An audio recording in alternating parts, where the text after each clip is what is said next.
And one, we should be here. We should all be in our right seats. I hope we are anyway. Hello.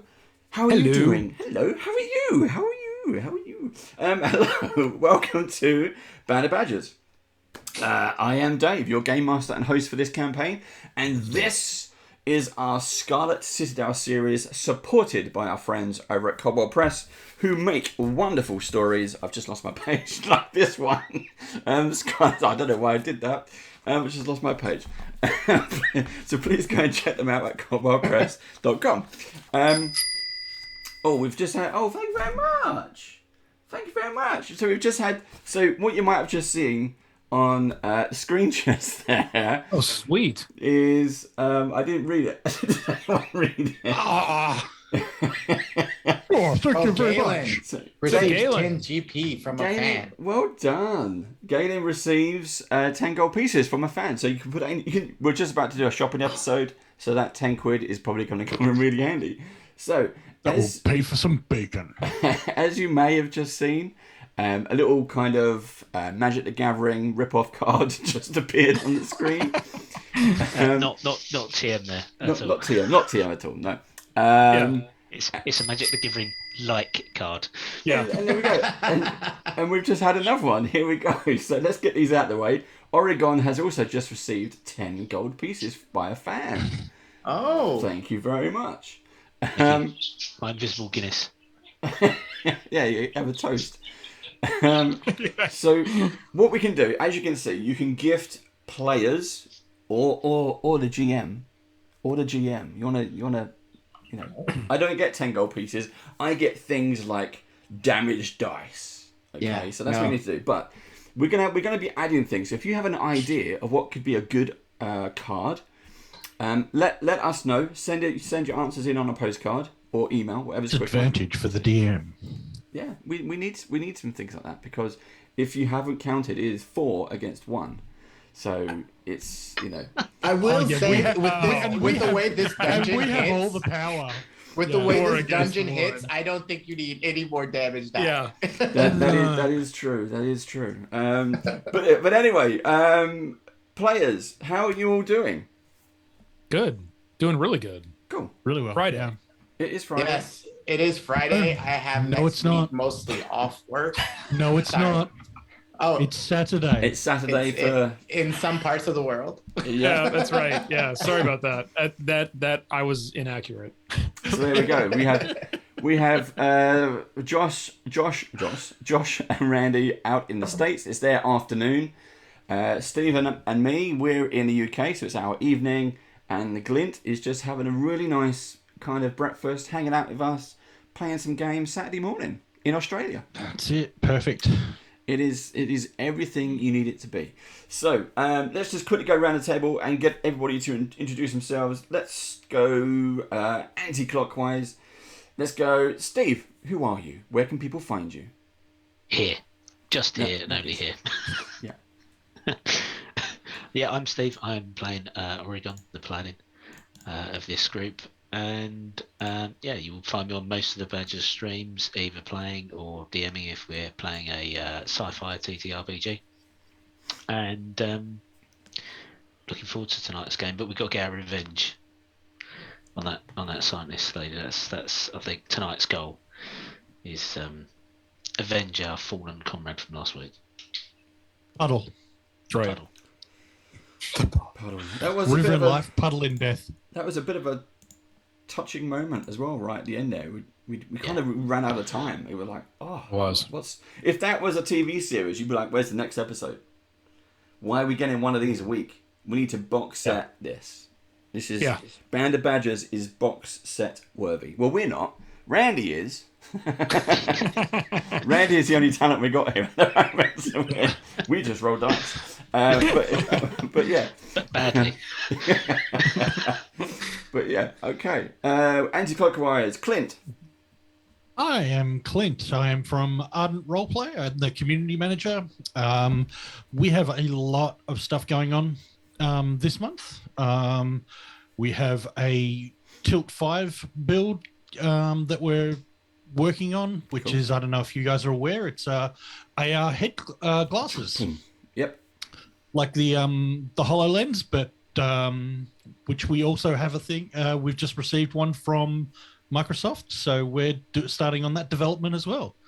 Nice. We create, if for those who don't know, 3D augmented reality models that you can use on a tabletop with your minis and with D&D and all other TTRPGs like Call of Cthulhu, Pathfinder, and that sort of thing. So, and I am playing Galen again, and yes, I have River tucked away in a bottle.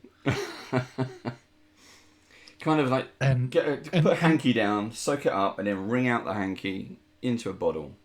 No, I summoned a sponge. No. He sponged him into the bottle. Yeah, that's me. Okay. Josh. Hi, I'm Josh McGuire. You can find me at the McGuire Review, a tabletop gaming review channel that I run. I am also a badger, so you can find me here. I generally forget to call that out, so I wanted to say that. I'm a badger. I'm on a number of different shows here on the channel, and I am playing Smigs, which is a goblin rogue. With your the McGuire review, what's can you tease anything that's coming out this week? Something's coming out this week. Yeah. So there's a new game called Ascension Tactics, which I love. It's a new board game that came through Kickstarter. We're going to be releasing video on that. There's a number of little quicker WizKids miniatures videos that are going to be coming out. Nice. And I've got some extra special stuff coming up soon too that I can't really talk about just yet because it hasn't hit Kickstarter. So there's some couple cool new games in the next couple months that are going to be coming out that I'm doing some videos on because I got some prototypes and I really like the games. So I'm going to make some videos. You mentioned Kickstarter. My Bard Song Kickstarter has arrived, and it is I know. huge, Just keep man. rubbing that. Just rub it in my face. Oh yeah, sorry. You didn't get yours yet, did you? No, I have not. I'm like anxiously waiting for that to arrive. Well, it's lucky that Steamforge is a UK-based business, so for once, we get it first. That's right. Well, it's only fair. It's only fair. I can't. It's only complain. 1 in a million, so yeah, that's fine. And Randy.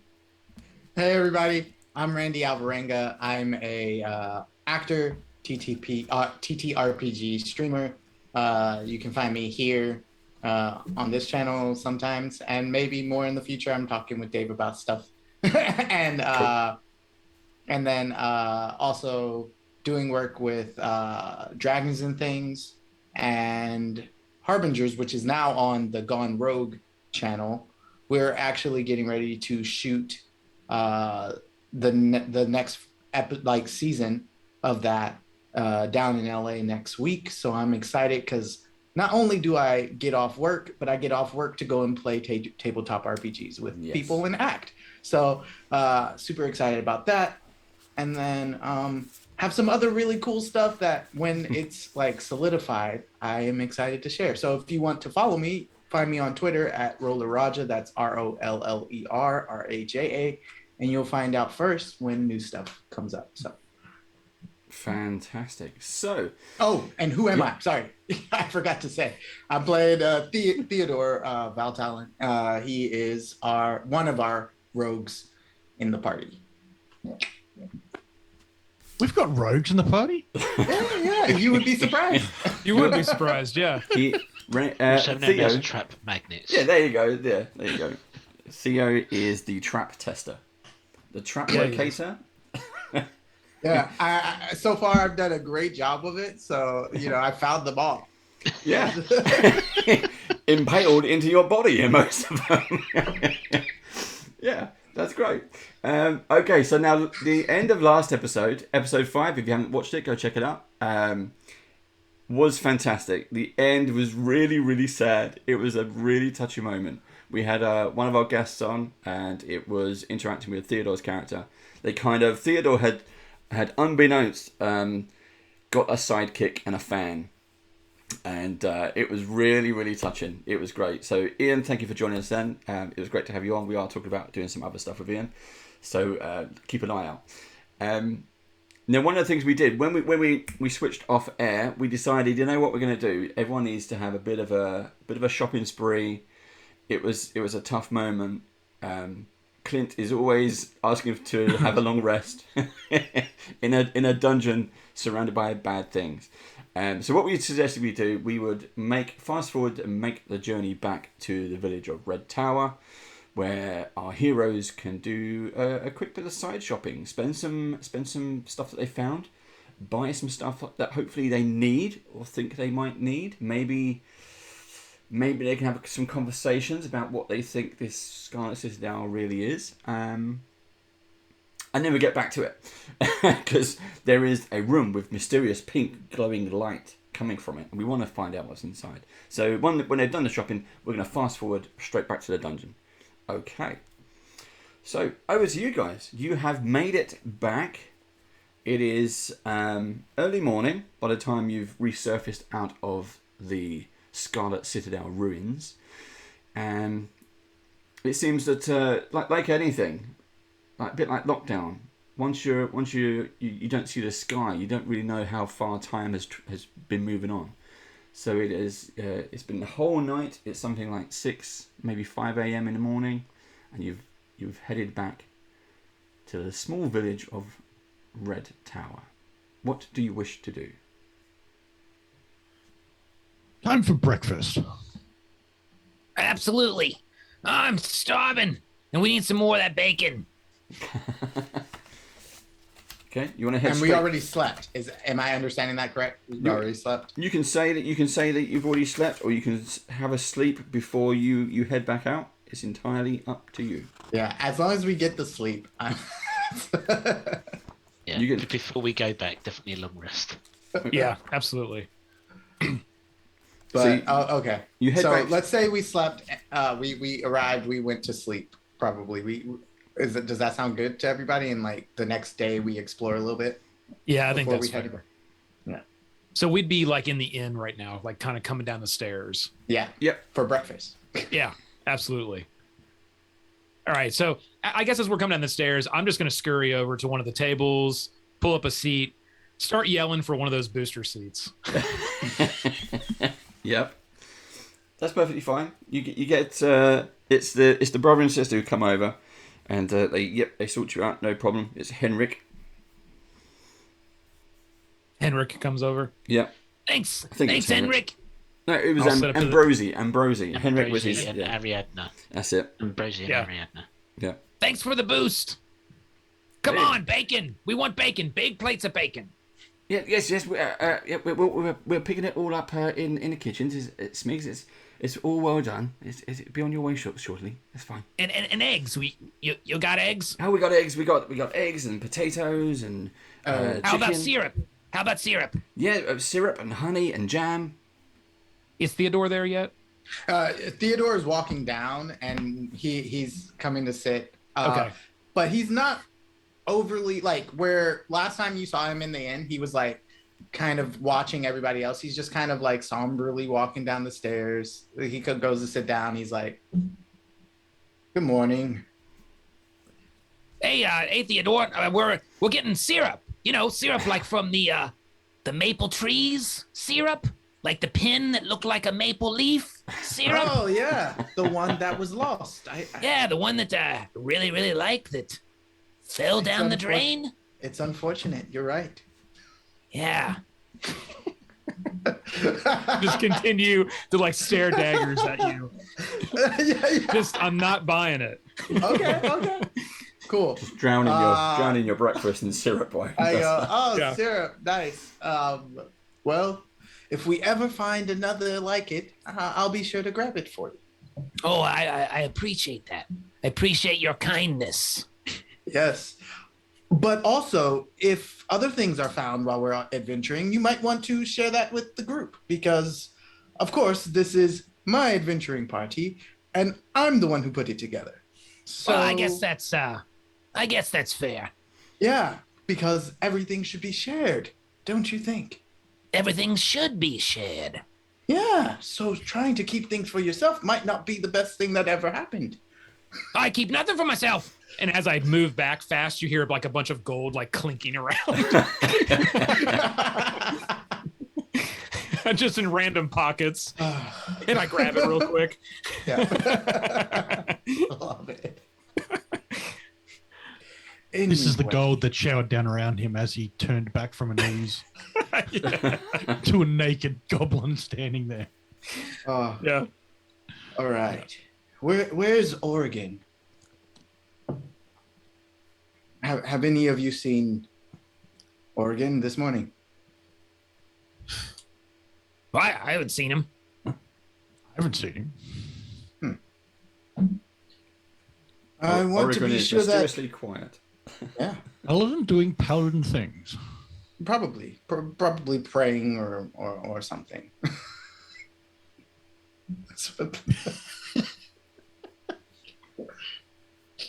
As you finish your breakfast, then I come down from upstairs. Oh, finally, the team is all here. You missed the eggs and the bacon. Yeah, mainly the bacon. Ambrosius. Doggy bag? Yes, I'll take mine to go. Yep. Ambrosi comes over. Yep. Just as last time. Would you like extra bacon in there, Galen? Please. Please. Yes. Extra portions for everyone. Yes. How yes. about we take a bag each to go? Of all of you bacon. Yes. Yes. Standard- Yes. And Standard Smigs. It's very delicious and very helpful in times of need.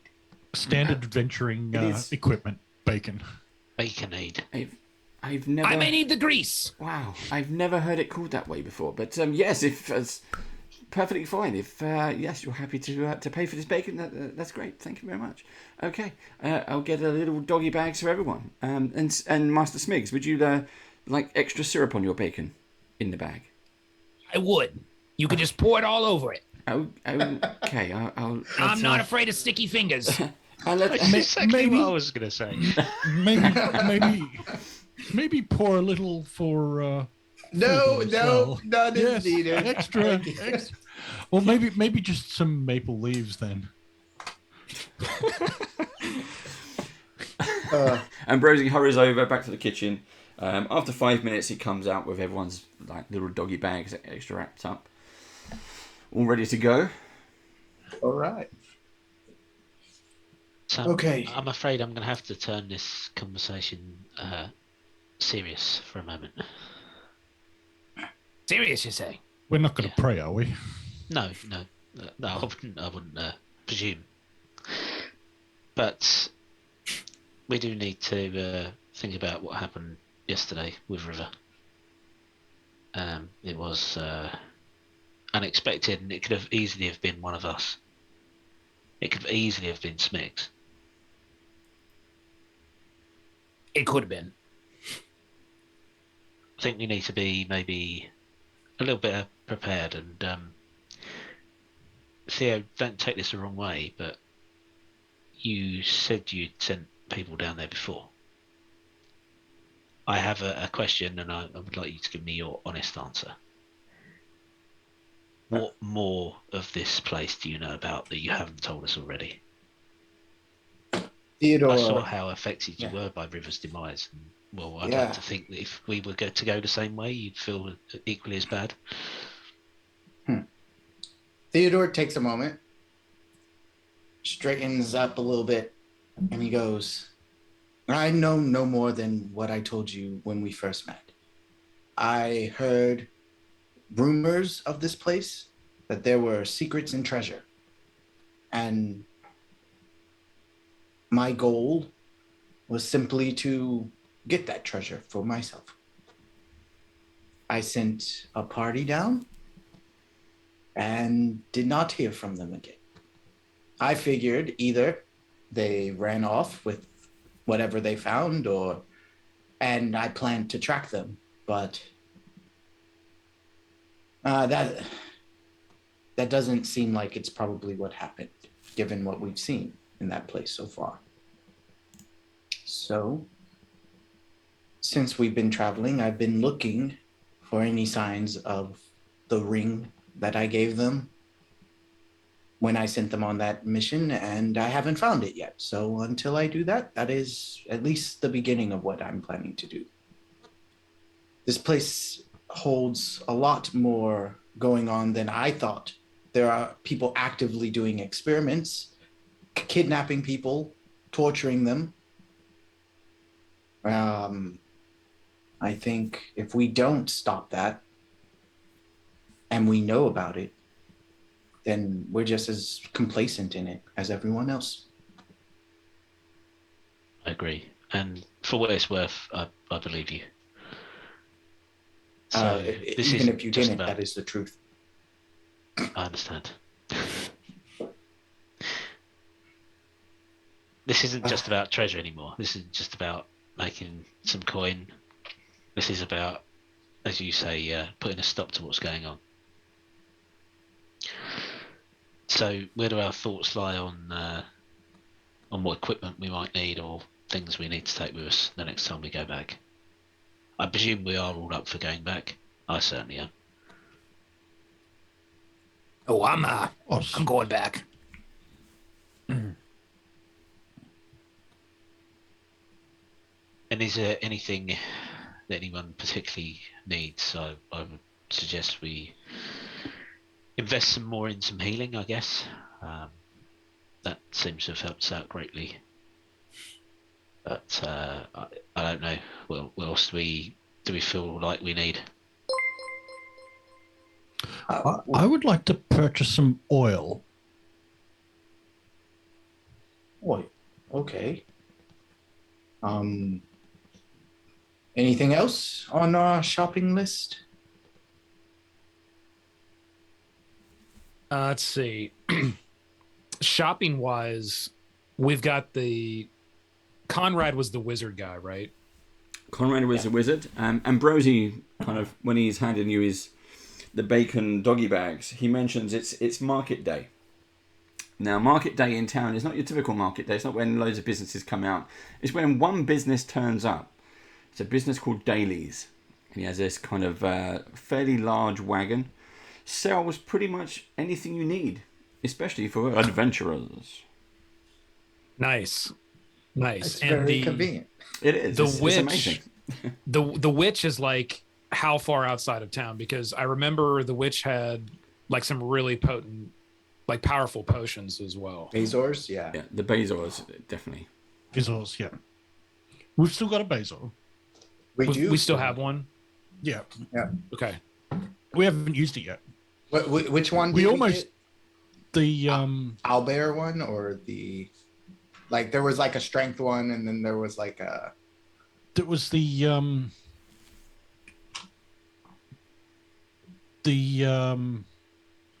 tanky one. Yeah. Because we got it for Oregon. I can't remember what one it was, but it was the one that tanked you up. Yes. Yeah. We gave it to you. I think you had it. Yes, I've got it. Yeah. Yeah. Okay. All right. So we also don't know. And he sighs, and Theodore looks at everyone. The last time I got swallowed by that jelly thing, I realized that my weapon didn't do much damage to it. At some point, I would like to get an item that could do more. And if that's the issue for me, maybe, and he looks over at Oregon, maybe some others of our group may benefit from some weapon improvements. Okay. I agree, like a magic dagger that shoots laser beams out. Yeah. I've never heard of that, but... Well, we'll have to see what the market has. Yeah, sure. You never know. Sure. You never know. I'm excited with the anticipation of potentially getting a laser shooting dagger. Plus one. I would like to make up a shield, if possible. All right. Well, how much money do we have total as a group? Because some people, and I look over at Smigs, have decided to hold the gold for themselves. I have that. We have about, looking at these items, roughly 920 pieces. I have 10 gold. You have 10, so 930. He keeps writing in his ledger. And Smigs? That was a gift, Smigs has got no gold. I have no gold. None. I had a pin. I had a pin that was worth 200 gold, but it's gone now. But plus, you wouldn't have got that. I'm pretty sure you were jingling Zero gold. pretty heavily a few moments ago. You Zero have gold. something. Smigs, if you care to buy your own things and all of that Absolutely money not. is only for that, then that is fine. But you will not get any of the rest of this money. We are trying to, as a group, work together. Do you understand what that means? Yes. Then the And gold there should is- be for everyone. No gold. And I'll jump down and you'll hear clink. It's like, he just goes back. All right, It's like talking to a cat, isn't it? it is. Why has nobody believed me? Why? What is this? I gave you all the potions. I gave you all the potions I found. You did. I sucked them say our up. They fell potions. out. I gave them all, except for the fire. I wanted to blow fire out of my mouth, and that was awesome. By the way, that was awesome. You also turned into a slime. I did. And then he pulls out another slime potion. If you ever want to do that again, there's more. Puts it away in his pocket. Don't tempt me. Just a All quick, right. just a quick shout out to Sean TW who's just subscribed for 11 months. Thank you, you, Sean. Awesome. All right. So 930 gold. Anyone else I've got 10 holding gold. out? 10 gold. Okay.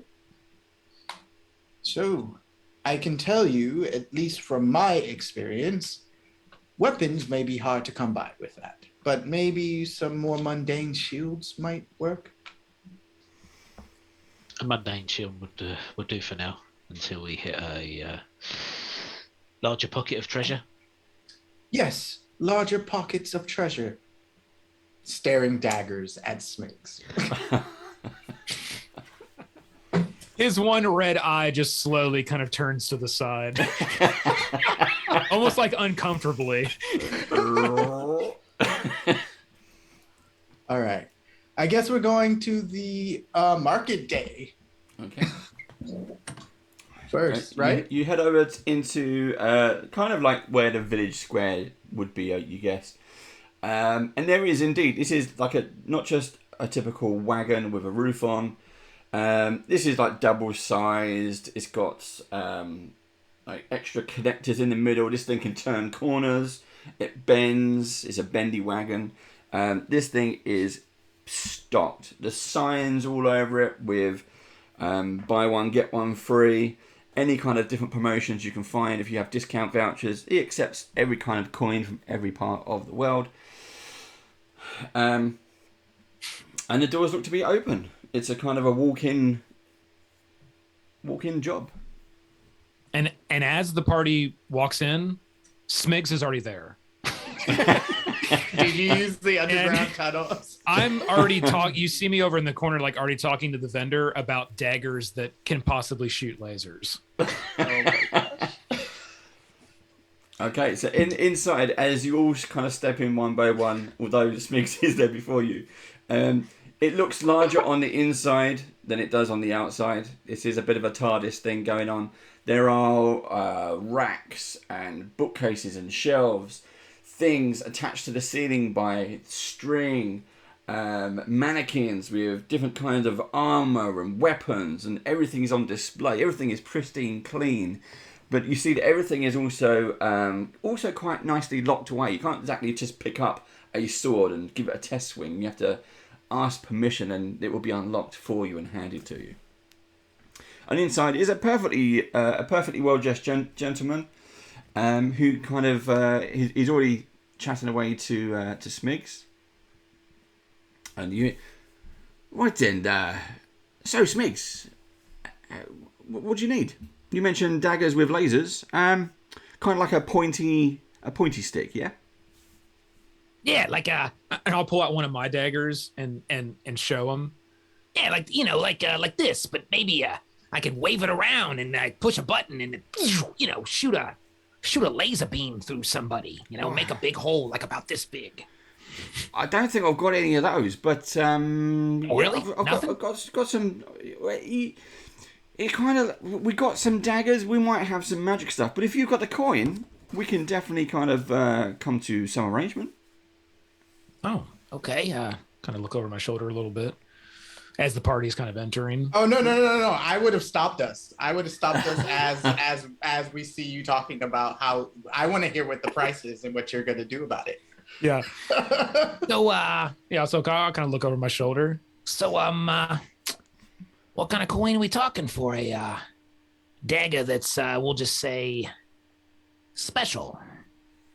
Well, I've got many things which are special. It depends. I mean, you're basically talking to me about combat items, yeah? You want a kind of a special dagger. Yeah, something I can stick, Real fast, like. You're still going to be looking around 1,000. 1,000 gold. 1,000 gold. I'm thinking that our total, I remember being like 9 something, right? So I'm kind of thinking this in my head. Yeah. 1,000 gold, you say? Yeah. That's but we have fairly pricey. We have lots of other things. You might find that we have things that might help you in other ways.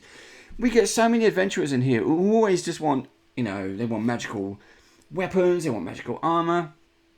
But why not have a really nice consumable?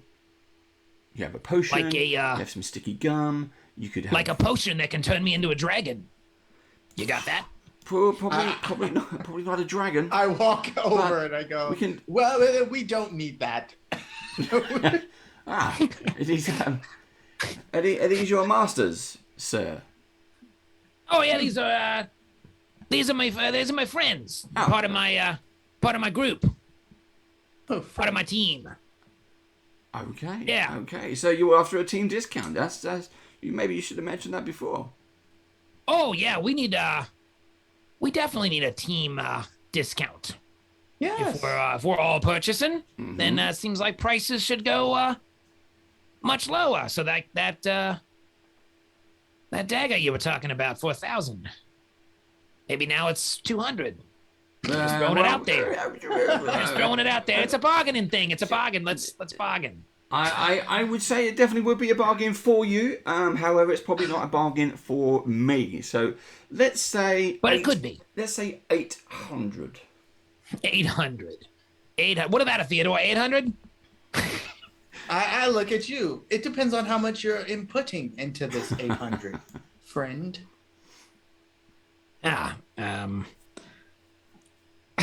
Okay. All right. In this moment, thinking that possibly this could work in my favor, I will slowly slip my hand into a pocket. Now, first I'll zip it. It's like a small zipper pocket. And I will pull out a few gold pieces. Well, I seem to have found this recently upon my person, and potentially it could help our endeavors. And I will very fortunate. Your hand. Fortuitous. Yes. I wonder how much you have. But that should be something we discuss when we talk about the full thing. So I look over at the shopkeep.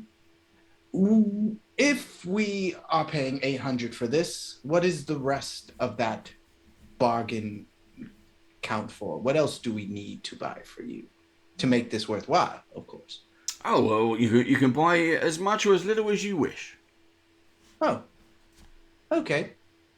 Please, have a peruse. If you see anything you'd like, let me know. But if there's anything in particular, rings, gems, potions, consumables, combat items, or even non-combat items, it's time to think outside of the box. Whatever you need, I'm Arthur. Come find me.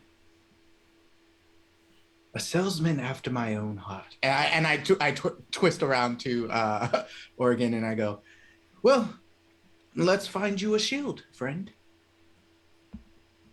What are on the walls? Are there any shields? There's all kinds and all shapes and sizes of shield. Whatever you can imagine is there. I'd like a metal one, please.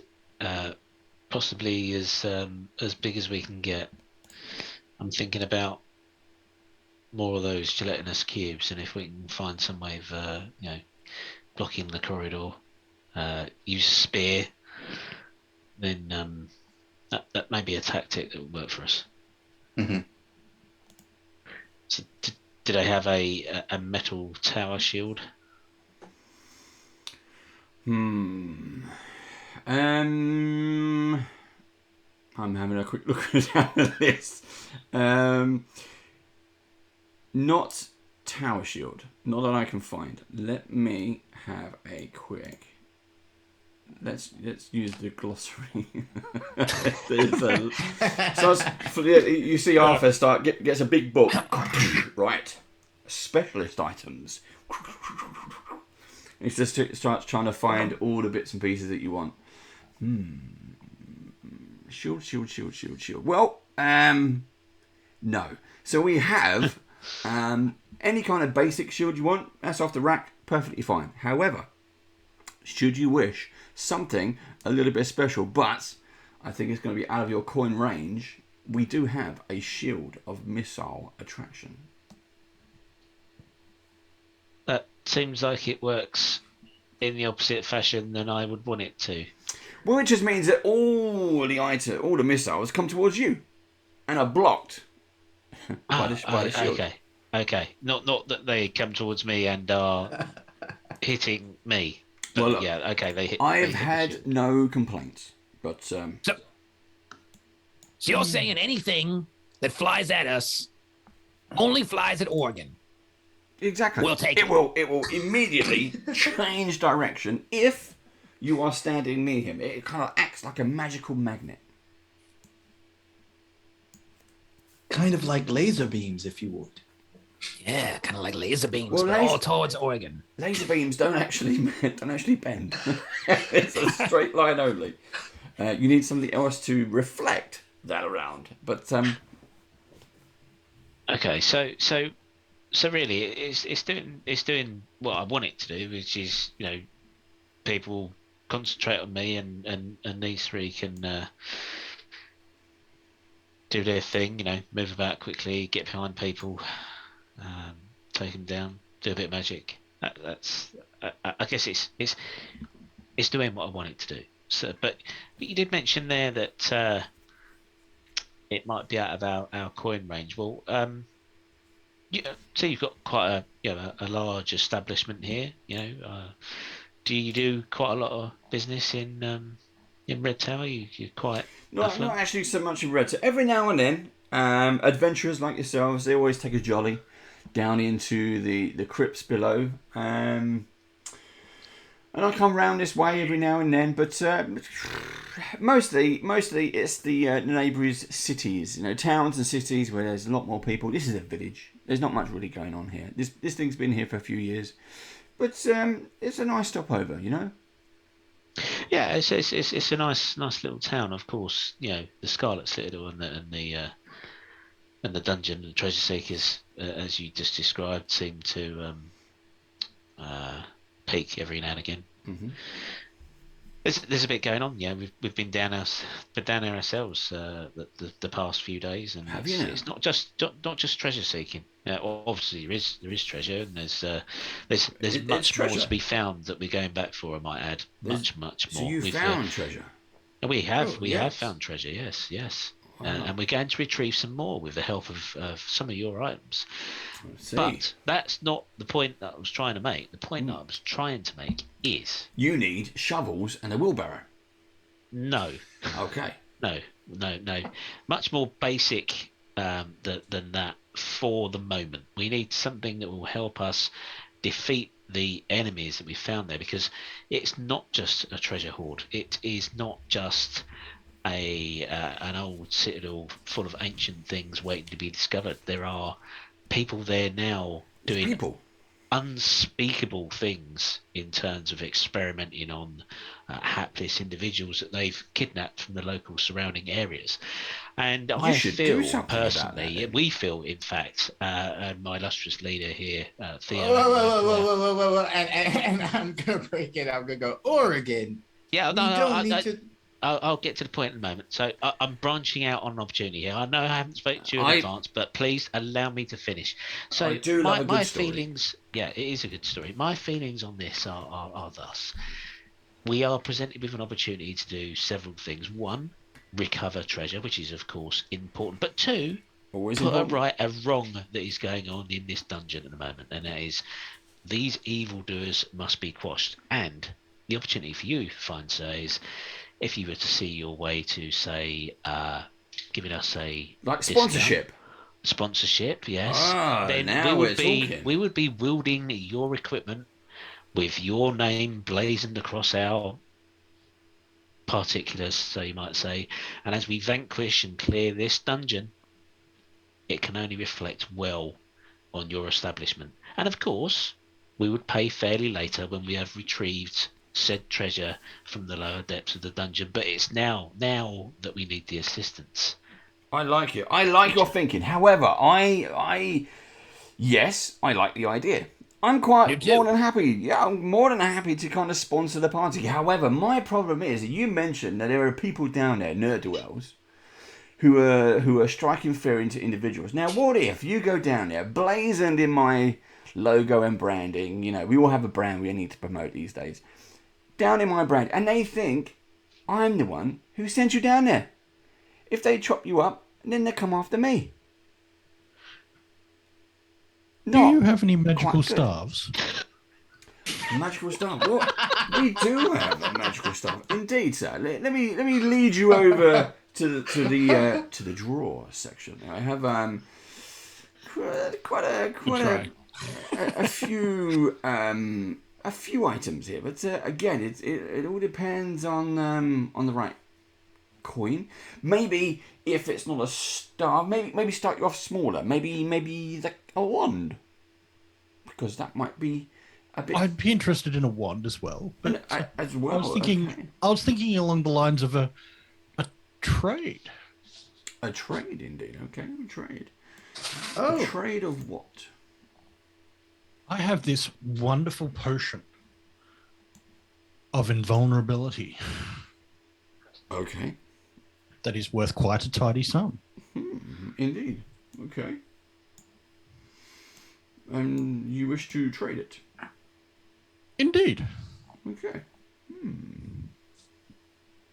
For and Theodore watches everyone just sort of bartering these different things and just is like you know I had this, Theodore. This is for the party. But I did not know you were selling it. Well, I didn't have an intention to, but I feel like a wand or a staff may be more useful than a potion of invulnerability. I don't know. Well, let's say I'm certainly interested. What would you like? In fact, if you're what do you have? By your robes, I take it you're a wizard, a warlock, a sorcerer, one of those things. I cast a cantrip or two. Okay, so do you how about a summoning stick? A summoning stick? What does it summon? Well, this one might be in your price range. This one will summon a goat.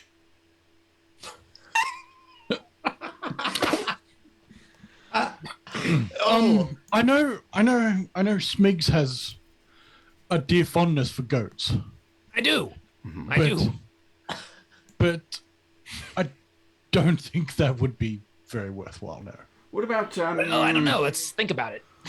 What about something more fierce? How about this one? And he takes off it's like a walking stick cane, and the head is curved, and it's all yellow, and the head is curved into a lion's head, the handle itself. How about well, this one is This one will summon a lion.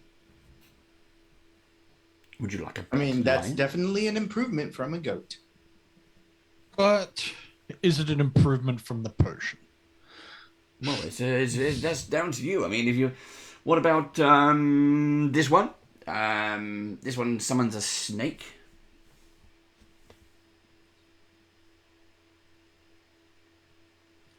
Not a fan of snakes? Oh. Or animals at all? Slightly, What slightly would you want related. to summon, Galen? Well, No, everybody loves dogs. We can summon a dog.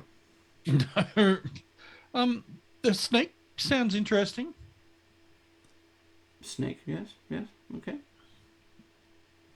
It's this one. How big is the snake? This is a jet black walking cane. So walking stick. And again, like the lion, this one has, on the curve of the handle, has a snake, and the mouth is open, showing its fangs.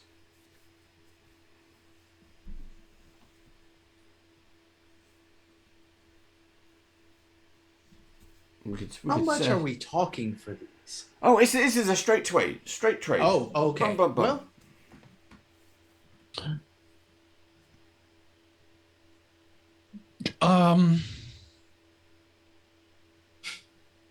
One potion of invulnerability, one staff of the python.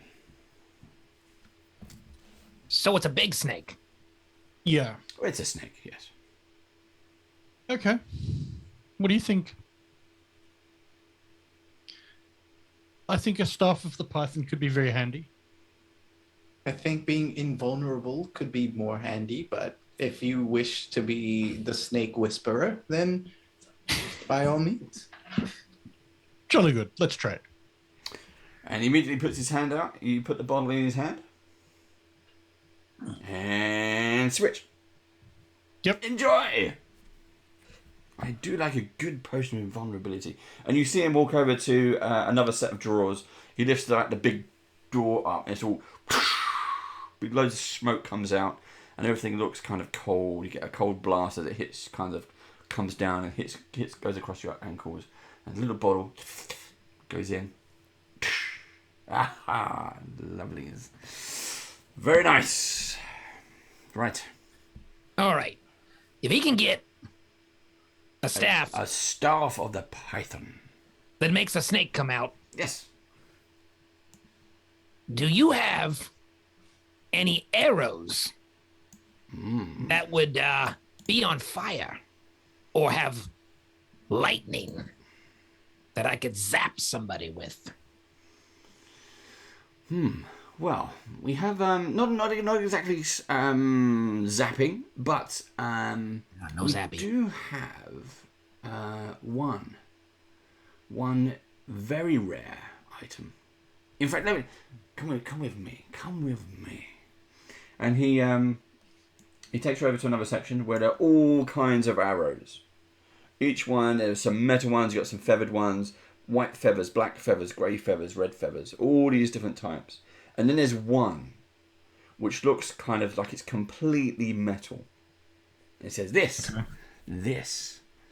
one arrow. This one arrow is an arrow of slaying. An arrow of slaying. Mm-hmm. But only one. Just the one, yes. It doesn't like magically appear back in my quiver after I fire it. No, you have to go and pick it up. It's not that clever.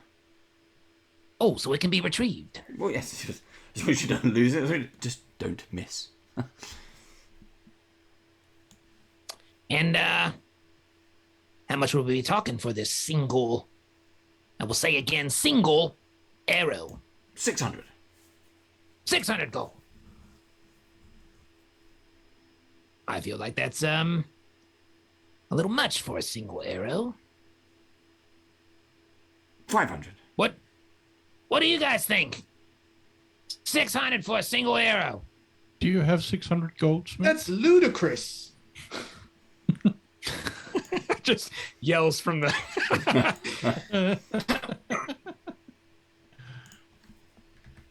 Well, I guess you did your trade. You got your potion. see that being a fair is fair. Let me think about it. I think we need to figure out what else maybe we want, and then we can talk a little bit of a better price. I don't know how I feel about 600 for a single arrow. I think he also said 500 to you. Mm-hmm. Right, Dave? I started at 6 and I offered him 500. Yeah. Oh, it's 500. All right. Well, we'll keep shopping. Okay, and he gently puts it back on the shelf. Puts the straps. Okay. Goodbye. Because I guess I do think it is a good idea for Oregon to have like a sizable shield. Like I do think that is a good. Yeah, I want to find out how much it is. That Agree. Like I want to find out the mundane and the sort of special one that you showed. So Theodore would try to get the shopkeep's attention. Yes, I know you seem pretty busy helping all of us, but I would like to know the price of these shields here. The regular ones? Yes. Yes, you can see the price list there, and if Steve just brings out the prices of his tower shields, you can have a look. I've got the magic items in front of me, not the mundane. Got it. But yes, you can always help yourself off there. It's just 10 gold pieces for shield. Just off the rack. There you go. Some of them are a bit dented. They have been used. Some of them are never been used. And what about that magic one then? The magic one did have a bit of a price. Let me just see if I can find it again. It's in that big book. It was 6,000. Woo! Okay, yeah. We got nothing like that. Yeah. You're getting a 10 gold piece shield. I guess that means Schmicks can get their dagger. Anything between 10 gold and 6,000 gold. Any middle of the road. No. That's all I have at the moment. It goes up. You see, it goes up. Man, often that's hilarious.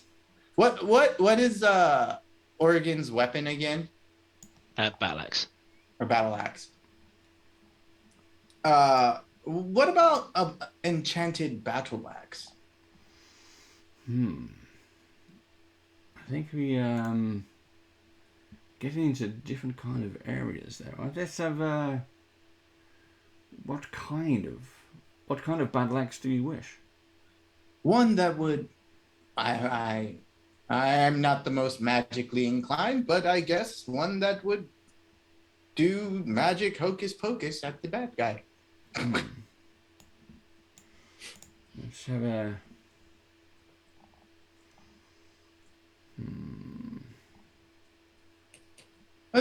on the cheaper scale of the magic items, just to clarify. The cheapest. You've got it's the cheapness. See, everything with a little touch of magic and mystery. You kind of look at it as a ticket. Got it. Yeah, has a ticket price. You had an $800 dagger, so I think that might be our best bet. Unfortunately. Well, the $500 arrow. I'd rather you have daggers. I mean, if you want the arrow, either is fine. We just got to decide as a group. We can definitely get the shield though, right? For 10 gold. Yep. So yeah. Would that be better than what you currently have? I don't have a shield at all at the moment, so okay. It would definitely be an improvement.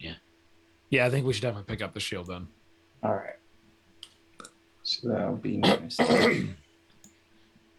So thanks, audience, for that extra 10 GP. You just bought us a shield. There you go. Yeah.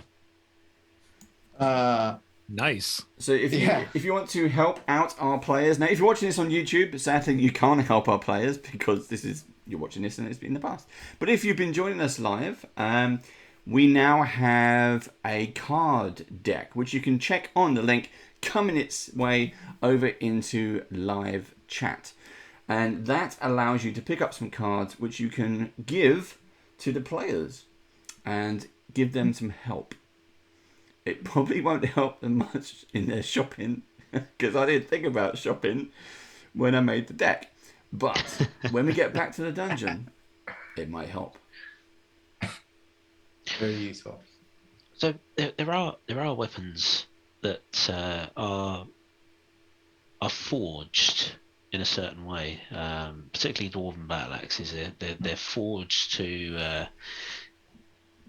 do more damage than a normal type. They're jagged. They're designed to inflict weapons now. Inflict wounds. We don't normally use them in the forces. I'm a member of the local guard in my community, but I have heard that they're useful in a fight. Maybe you have one of those. I believe they go by the name of vicious weapons. Describe the jagged edges and sharp facades that they have. I do have one. A vicious weapon, yes. And they come in an assortment. So yes, the extra, because of the jaggedness, they are extra. Yeah, you're looking at a price range of 350 gold. However, just between you and I, as I can see, you are a dwarf, and a dwarf of impeccable taste, I might add. And he pulls you over to one of the side cabinets, and he says, just mind your eyes on this. And as he slowly pulls back the panel, you see just laying in there with all these kind of bright magical light shining around it is, what's it called? The axe. Is it the thrower? I can't remember what it's called. The dwarven thrower. The dwarven thrower. Yes, I recognise this weapon. This is a weapon from my clan. The chieftains carry it as a symbol of power. It's a mighty throwing axe, well renowned throughout dwarven communities. How did you come by this? Oh, this one was made for me. Made for you? I have done lots of work with the dwarven clans all over Midgard. Well, you must be honoured indeed. This truly is a masterful weapon. It is. I'm surprised you're offering to sell it. You must be down in your luck. Business must be bad to consider selling such a. No, not at all. I think we pick up. I have a commission with them. I pick up once a month. Have I hit a sensitive note there? Sorry, you've gone a bit defensive when I mentioned business was bad. No, not at all. Business is booming. You sure? I mean, the offer of sponsorship is still open. Yes. If we can help you out I come back to that point I made earlier of you going out with my name, dying in force. Maybe the baddies see my branding and think, we're gonna put a stop to this one. Well, a counter proposal then. We carry your logo, symbol, whatever you wish to call it. Mm-hmm. Now, don't forget these nefarious inhabitants of this dungeon don't get out very often. I mean, it's not like your average man about town who comes to Red Tower on Market Day and would see your caravans and wares and think, oh, that guy's out to get us. So we carry your logo rather than it being emblazoned fully with sponsored by Daly's Delectable Delights. I do like that name. Yeah. So, it'd be a subtle sponsorship, and of course, people in Red Tower would know when we defeat these bad guys and make this region safer than it was before that you, Mr. Daly, played such a large part in that endeavour. That does sound rather nice. Okay. So, we're going to put a cap on that. How about I'll give you several small items. Nothing like a dwarven thrower. but I will give you some consumables to take with you. If then you survive and come back with more treasure, I will give you a hefty discount. That's acceptable to me. I will just make sure it's agreeable with my compatriots, and then, sir, you probably have a deal. Fantastic. I'll start warming up the bottles now. Okay, so are there any consumables we need other than potions of healing? Perhaps a potion of invulnerability would be good.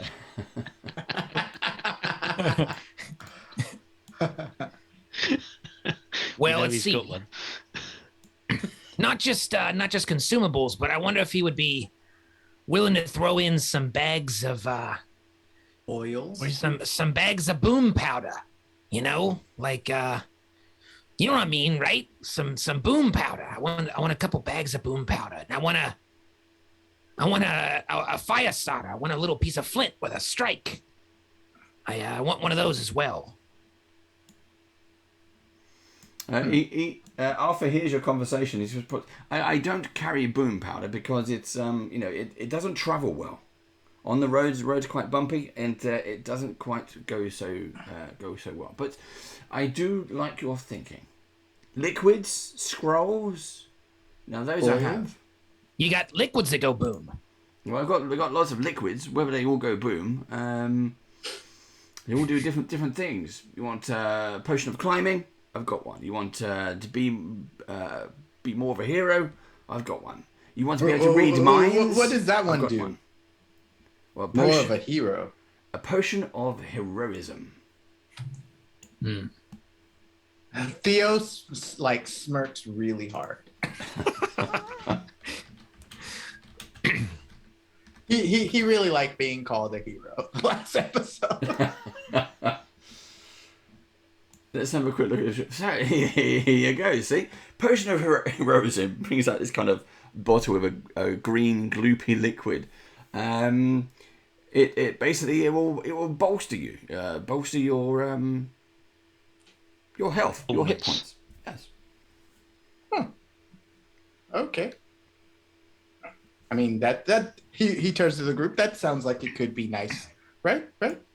Yeah. Are there any spells, Galen, that you want that we could get on a scroll, maybe?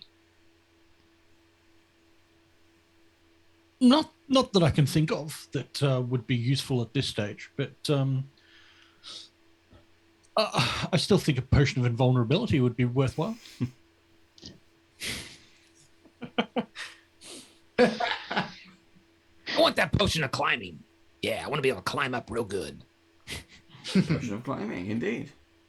What about invisibility? You know, we've got those eye drops that allow us to see invisible. What about a potion of strength of some sort to bolster Oregon? We have a potion of growth. We've got one of those in the that might help you, or even a potion of resistance. They all help to bolster.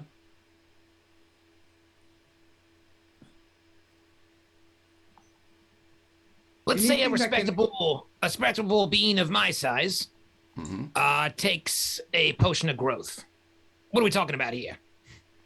Oh, you're not as big as a giant, but at least as big as an owlbear. You wouldn't need a booster seat. Sure. You, my good sir, would be as big as an orc. As big as an orc. Imagine, guys, a Smigs as big as an orc. Let's do it. I don't think that's anything on imagining or seeing you as a goo. Yeah. Nowhere near What as about impressive. something that would help you shoot better? Like something that could make you never miss. Never miss, yes.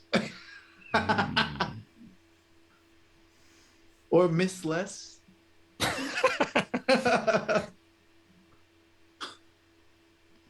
No, nothing really. Nothing like that really comes to mind. But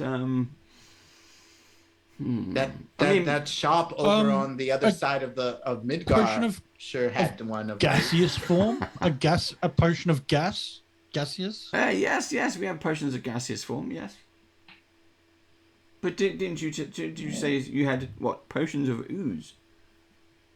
We have potion. Oh, ooze. We don't need the ooze, Theodore. I look over.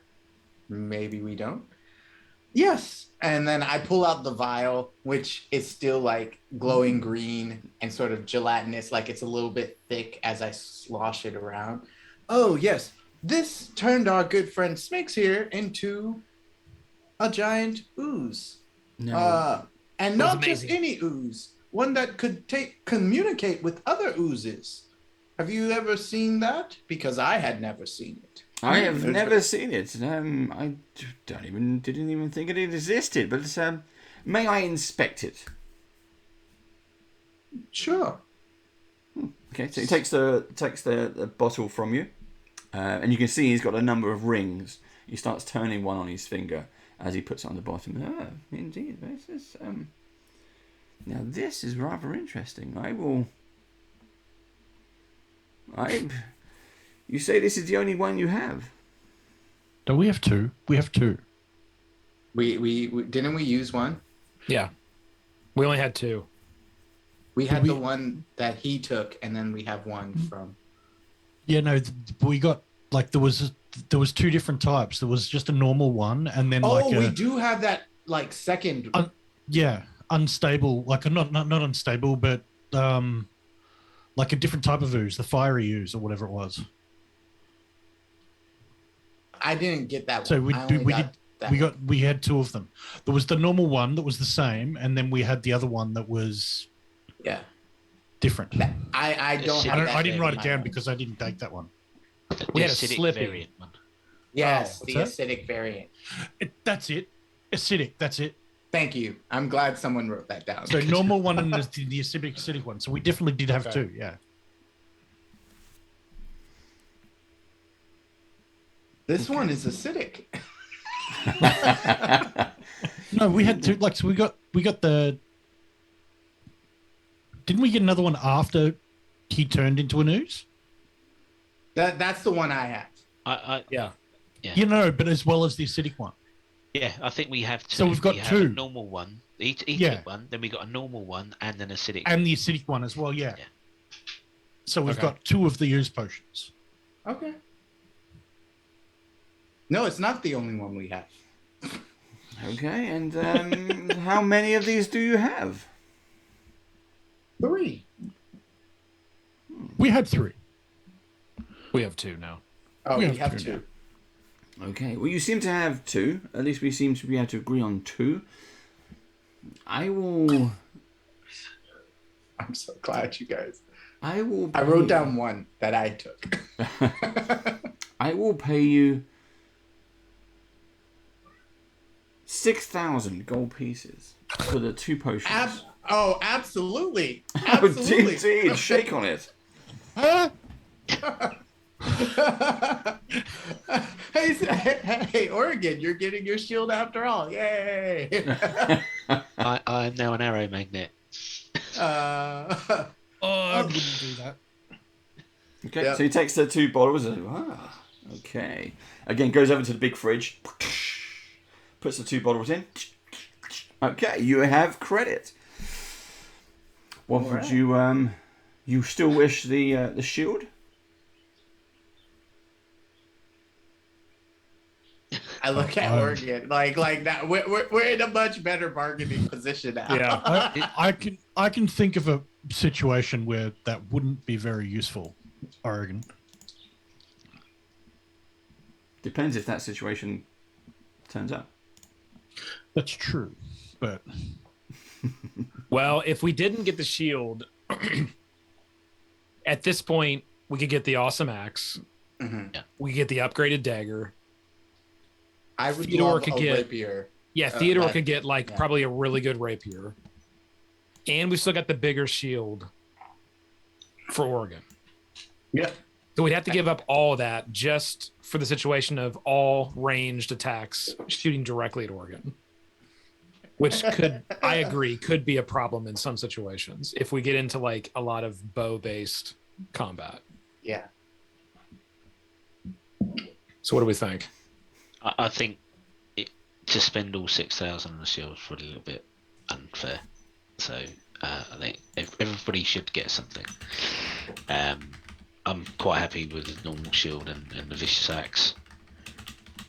And how much was the vicious axe? 350, wasn't The vicious axe is 350. 350. But for 1,000, you could buy a +1. I think we should do it. Okay, for 1,000. This makes me so much happier. So 1,000 vicious axe +1, right? What about that 800 dagger, right? Are we still doing that? Yeah. Okay. we? Could, yeah.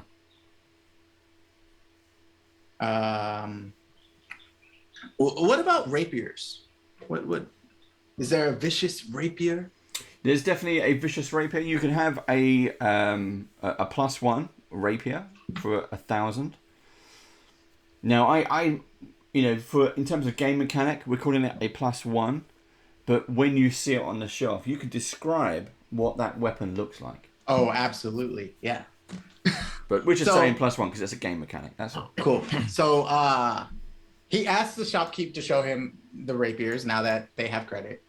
And on the wall is this very slick looking rapier with an all black blade, almost like it would be made out of obsidian. It's really metal, but it's magic. It's cool.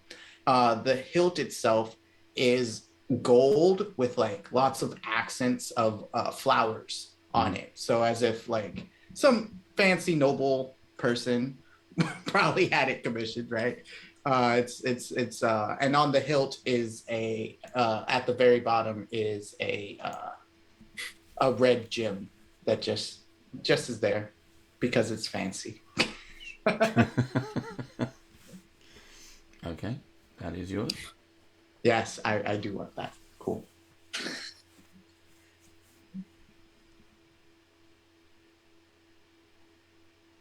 All right. What about you, Galen? You want to ask about stabs again? No, I'm quite happy. I could maybe use a new cloak or a ring or a wand.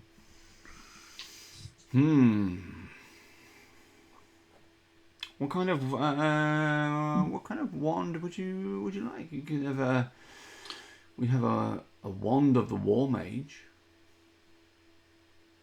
That sounds interesting. I'd like a wand of the War Mage. Okay.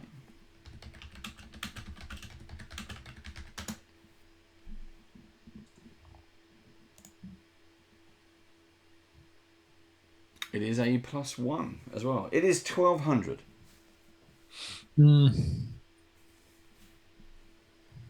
No, perhaps a cloak. Yeah, again, he goes back to his book and starts flicking through.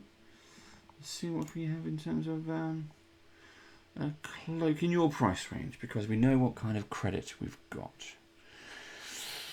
You're hitting the top whack. You'd be looking at something a standard cloak of protection, and that's 3,500.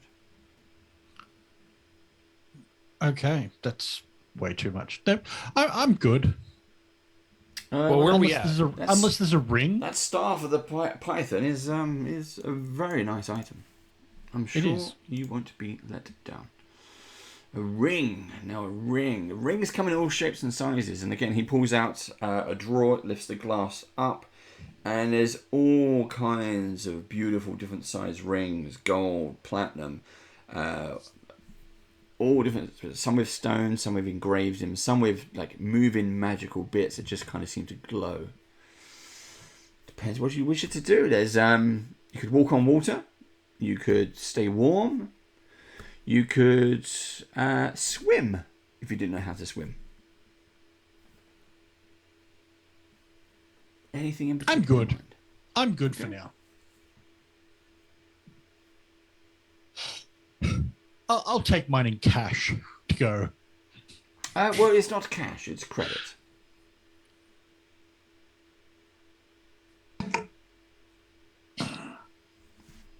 Oh, that case, I'll take the arrow too. Well, let's just add the arrow. Yeah. Arrow slaying. And how much was that? Oh, 500. That was only 500. Yep. In that case, I'll take a ring of water walking then. The ring of water walking. Okay. Yeah. Ring of water walking is 1,500. Really? That seems awfully expensive for a ring of water walking.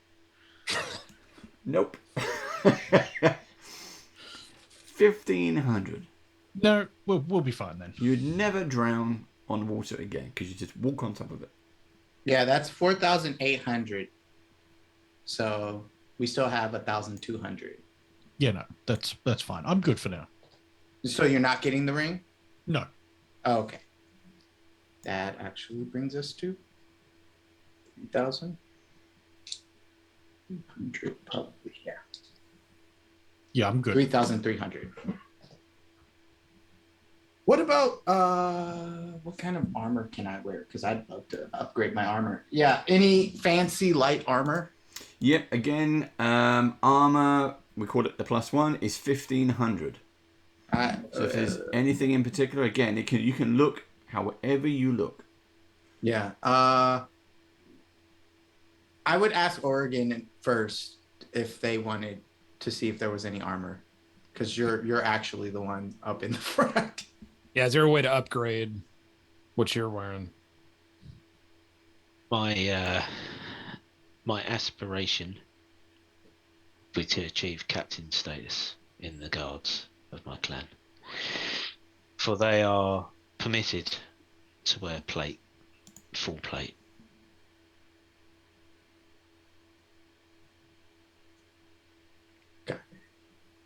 Well, you could start training to wear full plate now. I'm just kidding. I know not how much that costs, but yeah, that would be a dream come true.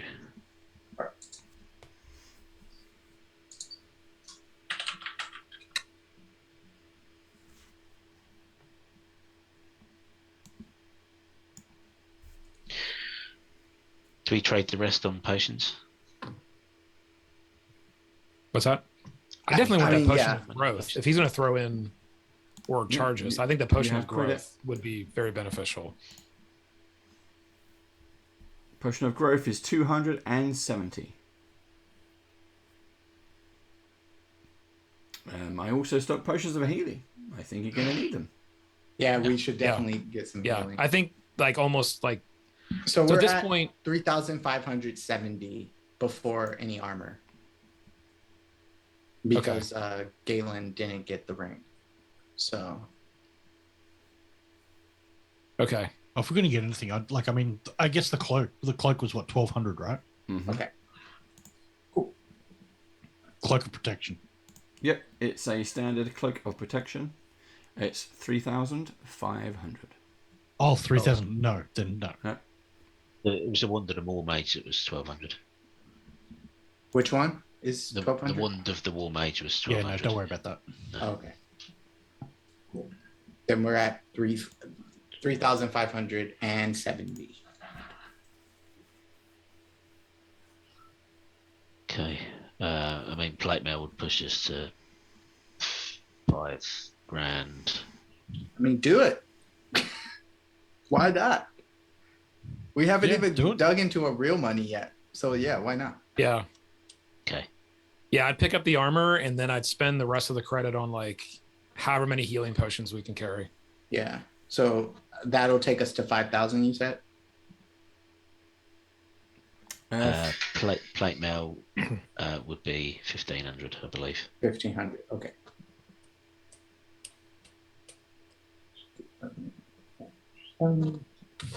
Cool. We are at 5,070. So we have the rest of that in healing potions. Yeah. If you also do, if any of you use ranged weapons, we also have. Don't forget your ammunition. It is always handy to have. I should get some more shots for my crossbow. Yeah. Let's see. Yeah, I mean, I guess I'll pick up some more standard arrows if there's no magical arrows. You've come to the right place in terms of magic. This is exactly what we do. So we have your standard arrows. You may as well just help yourself. They're all in a bucket. Or we have They're in a bucket. Magical arrows. Not just the arrow of slaying, but usual ammunition. In those terms, I mean +1 or +2. And how much would those go by? Well, the +1s would range at 25 gold pieces each. The +2 would be 100 gold pieces each. Well, I'll definitely grab a handful. What are the standards? Just the standards. You can have them for free. Okay, I'll definitely grab. I'll fill my my quiver up with standards. Same. Let me do 100 gold of the +1s if everybody's cool with that. Yep. That's only one. Oh, the +1s. +1s. You get 4. 4. If I could do the same Yep. for my Yep. So crossbow or bow is fine. Right. You have 4 +1 ammunition.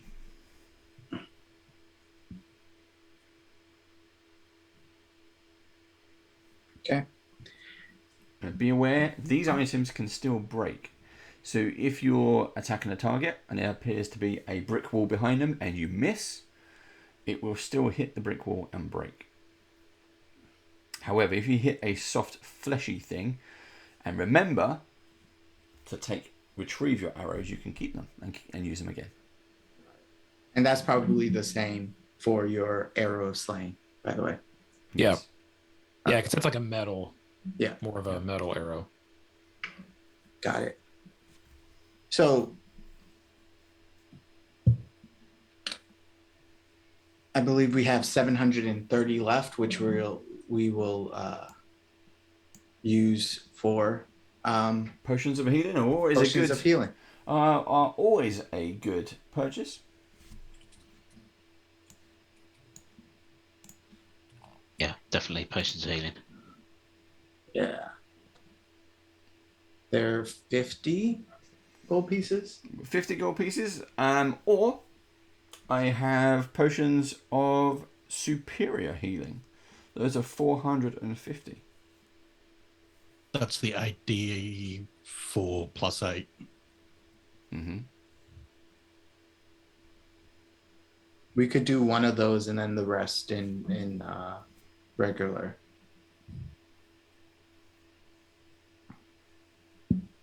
Yeah. 1 +6.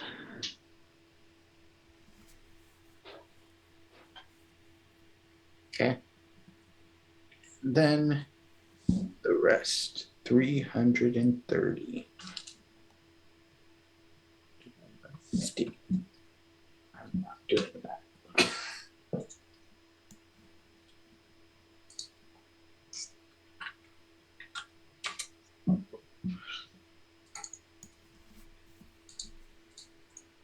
That's 6.5. So 6 potions of healing. Okay.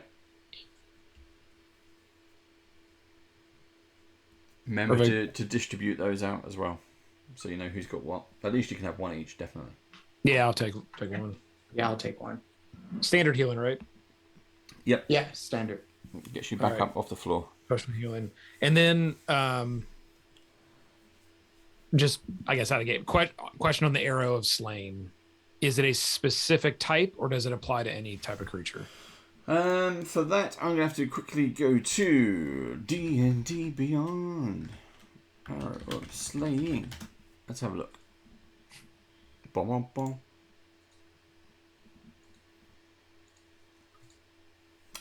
Okay, so it is meant to slay a particular kind of creature. So I am going to ask you, what creature would you like to slay? And just make a note of it on your character sheet. Okay.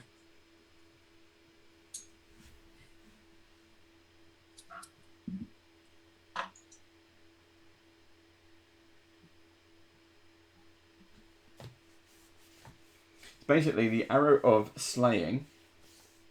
The creature. Oh, sorry. Do you want me to tell you what I want right now, or just? Oh yes. So we have a record of it. So I can't just say, "Oh yeah, that's what it is. What I picked." Yeah. So the creature, the target, has to make a DC 17 Constitution saving throw, which is pretty damn high.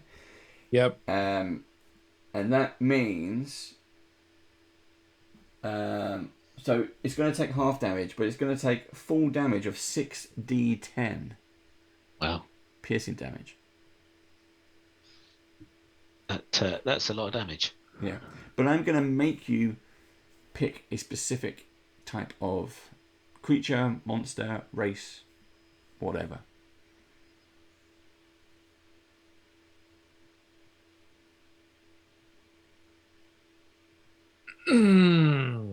I am gonna go because if I pick something that we'd never run into, this thing is gonna be like almost worthless. So also, we have no idea what the next floors are, right? Yeah. Like, so no idea. I am going to go. Why don't I just go classic? I'm gonna go Beholder. Oh. Now we're going to run into a beholder that scares the shit out of me. So as you hold the arrow, either that or Mind Flayer. You have spoken it now. So as you hold the arrow, you think in your mind, you're going through the catalogue of monsters that you know of, that you've seen, and some you've never seen, and then you go, oh, Beholder, and as you whisper it, it's like little magic motes come out of your breath and just breathes onto the arrow. Xanathar sends his regards. Yeah. And I think this because I'm literally thinking about the laser beams shooting out of eyeballs. Okay. Right. Are we done shopping? I think so. Are we ready to get back to the dungeon? Yeah. One other question. What was the dagger? I absolutely forgot what the dagger was you even offered. Was it a +1 or? I think it was just a +1. Just a +1 dagger? Yeah. What does it look like? Didn't it have like poisony shit or something? I thought it had some kind of attribute. Because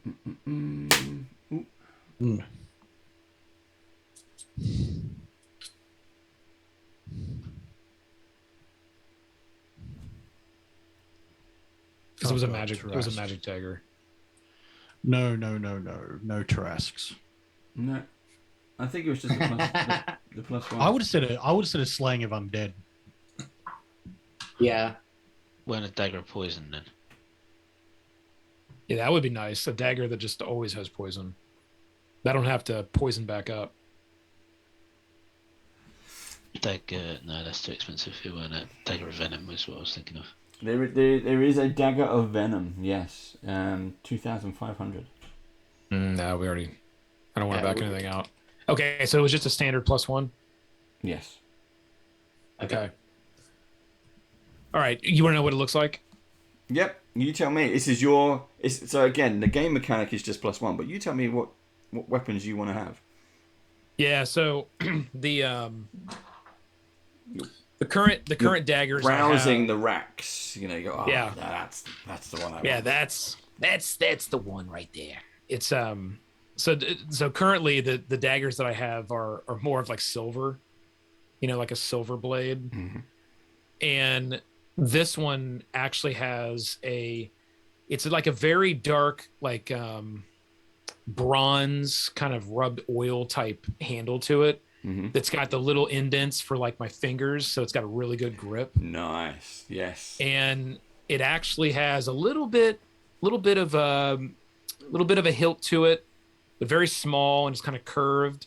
But the actual blade is made of like a black colored metal, almost like an iron that it looks like, but it's got a little bit of a shine to it, right? That's what it looks like. It's simple, but it's elegant and deadly. Nice. Good. We both pick weapons that have black on the blades.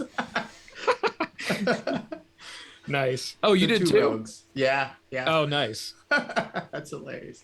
So what we're going to do, everybody, we are going to take a quick 5-minute break, and when we come back, we are going we're going to fast forward straight to the dungeon, because there is this mystical, magical pink light coming from the corridor, and these guys are going to see what it's all about. Check us back out in 5 minutes. See you again in a sec. Bye-bye.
Hey everybody, we are back. Now, we have something a little extra. So, before we get back into the game, we're going to go straight into the dungeon. The players are getting ready. They're going to pin the map. I'm going to go straight in. But, before we do, Baron has already shouted this out in live chat anyway. We have some a card deck, which you can now purchase. However, we have some freebies. Now, we have a discount code, which Steve is going to put into live chat. It is a link to give you a discount. Well, it's actually just some free cards for you to play with. Now, don't play them straight away. Try to kind of save them up and give them to the players when they need your help. Okay. There's the link is in live chat right now. That is a coupon code. Now, there's only 5 of these available. 5 packs of cards. After that, you got to pay. So use them wisely and help the players or help me. It's entirely up to you. But go and have a play with them. Go and figure it out. Go work it out, and come back and let us know. Now, players. Let's see. I've also, just for everyone to notice, we've got some atmosphere music that is going to start playing. It is playing. I can hear it. If it is too loud for you, and this is to the live audience, if it is too loud, please do let us know in live chat. Okay? And we will get that. Sorted, lowered, sorted, or something like that. We'll get it done. Okay? So just to bear that in mind. It's a little bit of atmosphere music. Now, the last time you was in the dungeon, when River turned into a puddle, it happens, you were looking down the corridor. Randy's like, oh. There was a glowing pink magical light. Now I'm going to switch over the cameras so that everyone can get a better look at what this is. Let's see if this works. I hit the buttons, it spins around. There we go. And you may also notice something new. So live audience who are used to watching what we do, normally it's a bigger map, but I've kind of mixed it up a little bit so we can see when things are sneaking up on people. So we've got a bit more of a square map, just so we can see the right hand column, because previously the map would stretch across. So now we've done it this way so you can see more of the character art and hopefully some of the monsters that might turn up. But let's see what happens. So, you can see the marching order I have you in. This is just past where you were.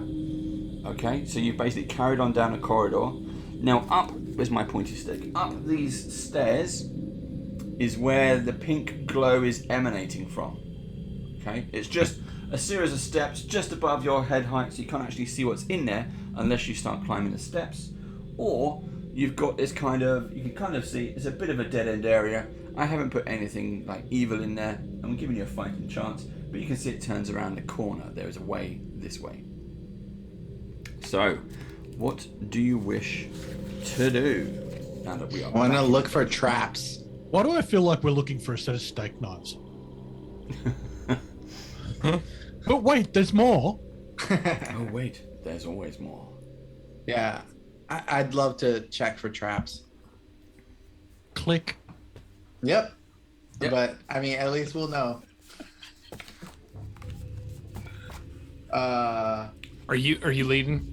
Yeah. Okay. Sure. I mean, I'll be checking. I'll be checking as well. Where do you want to check? You want to check the stairs? Do you want to check this area? You checking every single footstep you make now? I would love to check the area before we go up towards that pink light.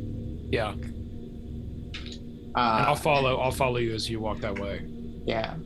So I'm sort of walking ahead into that little area very carefully. Yeah. Looking for traps. Right. So, that's gonna be a 14. No, you don't see anything. You don't see anything that could look like a trap. Then I go, oh, come on, guys. There's obviously nothing here. No way are these stairs trapped. Well, you're not going to the stairs. You're going to that. Yeah, no. I'm going forward from where we are, Dave. Are you going up here? No. Yeah, into the square room. Over here. Yeah. Yeah. Okay. So where are you? You're over here. Yeah, and you can see down this corridor. Zoop. There we go. The magic fog of war. Right, let's turn that off. I'll give you a better view. There we go. Oh, it's a long little hallway. Yep. You can see Maybe that. we should come back and do the stairs. If there's nothing there, there's in nothing immediate there. danger, we go and do the stairs, yeah. Yeah, agreed. So then I walk back. Then the map zoomed out, we can see. Yeah, there's a lot more. A 200-foot corridor. I'm like sitting there thinking it was gonna end soon. So did I. I thought it was going to be like a little alcove room or something, Yeah. and then the stairs was going to be the main way. But All right, let's go check the stairs. Cool. Okay. So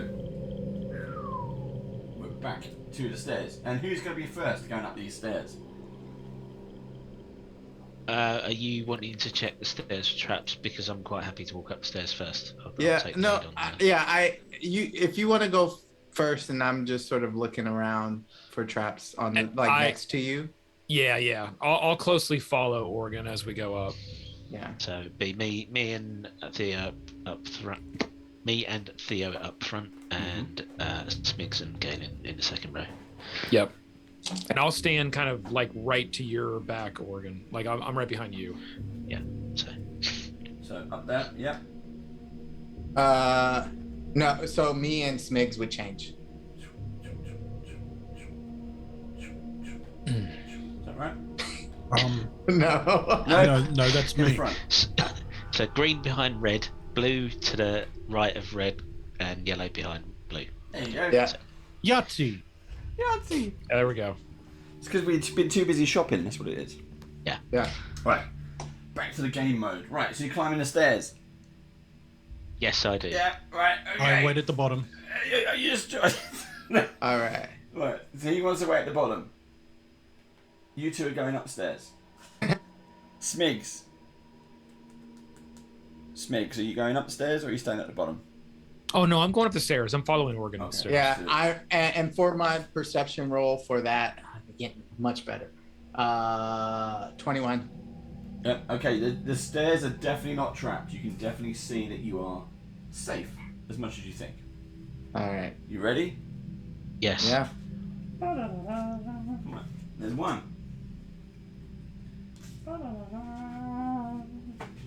There's two. What is this sound effect? Yeah. I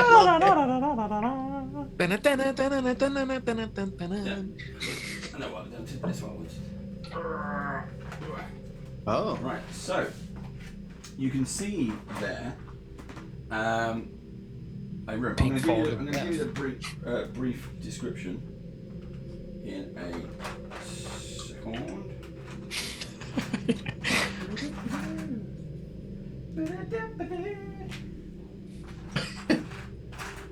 That could be a card. That could be an Extreme Notes card. For Dave, upgrade sound effects. Yeah. One of the cards you can buy. There we go. Right. Let's move that on. Okay, so let me share the description. So this chamber could be...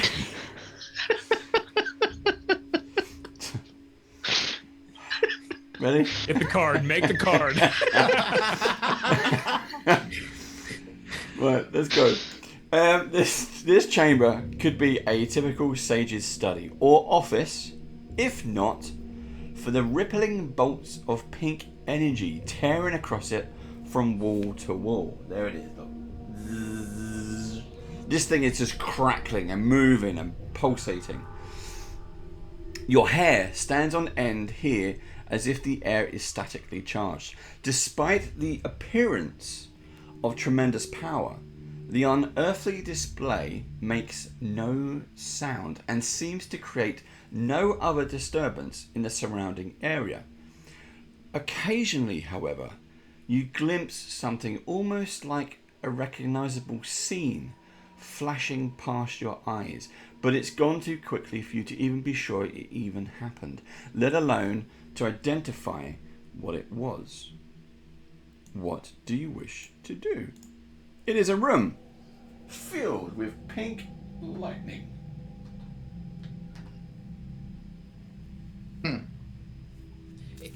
And he said there's a recognizable scene that's like flashing through the lightning in the room. Every now and then, to each of you individually, you just see something in that lightning, in that haze. You just can't quite see it long enough for you to determine what it is. Can I go to like near the wall where the lightning is sort of emanating from and see if there's anything I can see? It's going through both sides.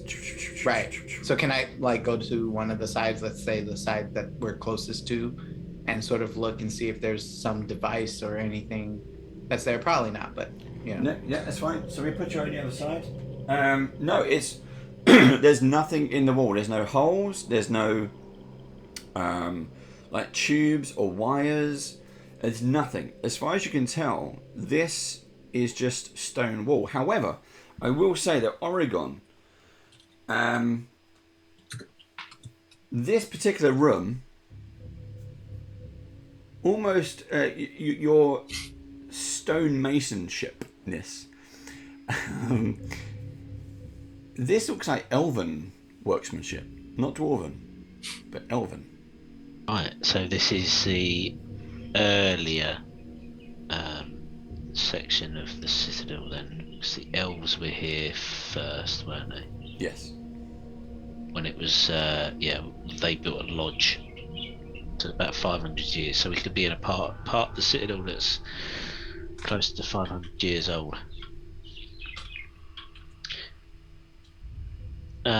This energy, Galen, have you seen anything like this before?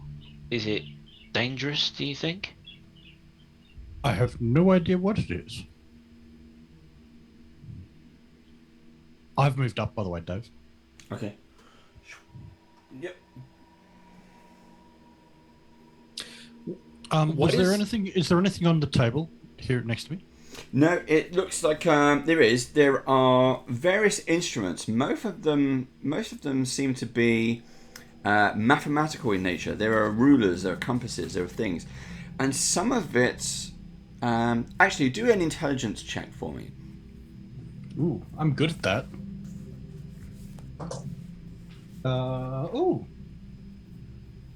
Intelligence check, 19 on the dice. Perfect. Nice. Very cool. So, is it an investigation or? No, it's just a intelligence check.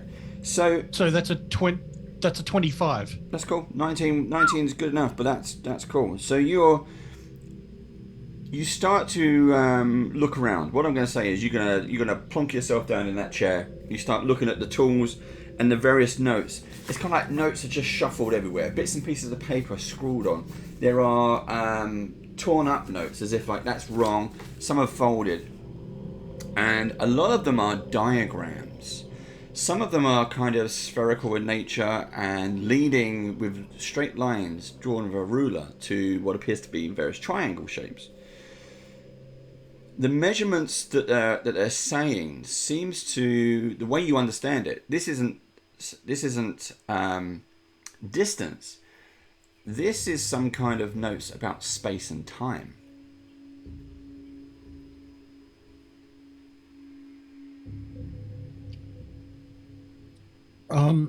Don't touch the pink stuff. What is the?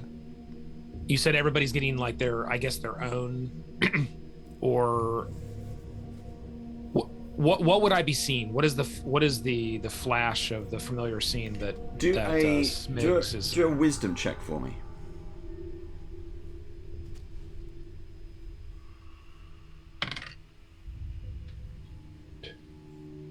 That is a 18.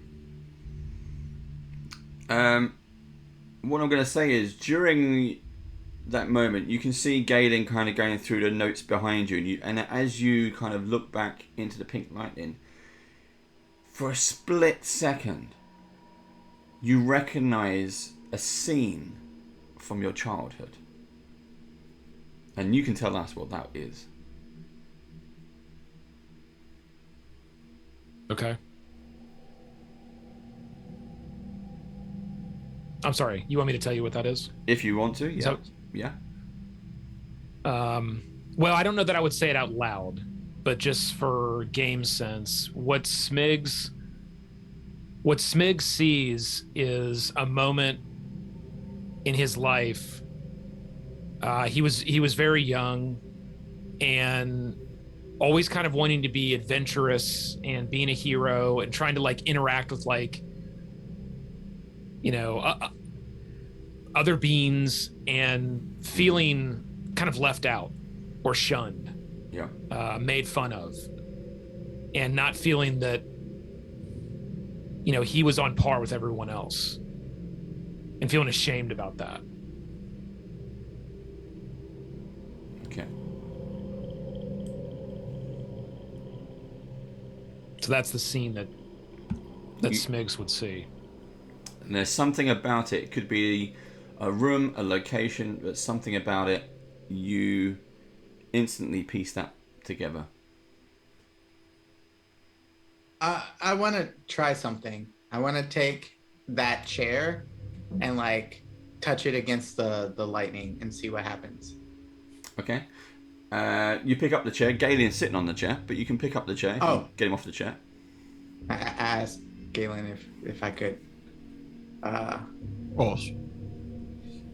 I said, I know you said not to touch it, so maybe this is a better way. And then he sort of holds the legs and like puts the back of the chair out against the lightning. So you hold it by the legs and just slowly. Okay. Roll a d20 for me. Did I set off the trap? Oh my god! How close am I to this? D20. I got a 5. A 5. Okay. Have you got any inspiration left over from last week? Probably not. Just generally, Dave's games is roll high is good, well, roll low is bad. Here's the other thing: is if the live audience watching have any game cards they want to help Theo with, if they've got a roll, it's a roll 20, just as you said it. It says, right, you have been gifted. This is the whole player as a party. You can choose who gets it. You get one. You get one d20 reroll. Oh. Nice. Take it, Theo. Yeah, I would take it. All right. Thanks, everybody. Hey, Michaela. Thank you for joining. Oh, much better. 16. 16. Okay. I kind of feel like the 5 would have probably been better. We'll find out. Okay. A 16. As you you pick up the chair by the legs, and you slowly start to edge the back of the chair towards the pink lightning. As soon as the wood touches this lightning, it shears off. There are splinters going everywhere. It shatters. It's like almost feeding it into a shredder. Like a a cheese chopper? A wood chipper. Wood chipper. A wood chipper. Yeah. Okay. Well, we're not going that way. Is at least what I was saying. Yeah, not going that way. It is floor to ceiling all the way across, is it? It's floor to ceiling all the way across. It is literally, it's opaque. You can see on the other side of the room there is some furniture there. I'm just going to switch cameras around. There we go. Put us back in our seats.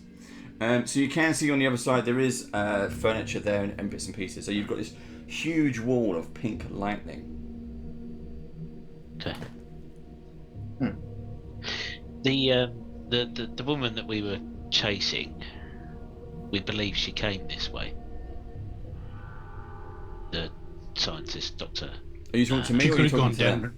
I'm talking to them. Yeah. She could have gone down to the left as well. She could have done. I'm going to go back out into the corridor and see if I can find any tracks. Okay. You want to do a search for me? Yeah. That's a 14 on the dice, and plus 3 is 17. Yeah, it's so you do see what appears to be tracks. This floor is very dirty. and very dusty. There's, you got the kind of brick dust, rubble dust, that kind of stuff. However, you do find tracks, not complete tracks. You do find some tracks, but surprisingly to you, they're not human-sized. These are gnome-sized or child-sized. But I'll give you, I just said gnome, so they're gnome-sized. It could be a gnome child. They are gnome-sized. Oregon. Yeah. How often can you do Misty Step? Once per day. Mechanically, once per long rest, but yeah, once per day.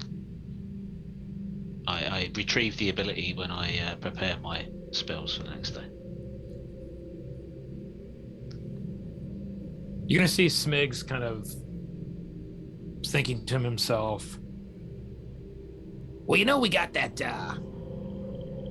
bottle of thunder resistance. This is kind of like a thunder, kind of like a storm and a thunder. Who wants to try that and walk through? Not it.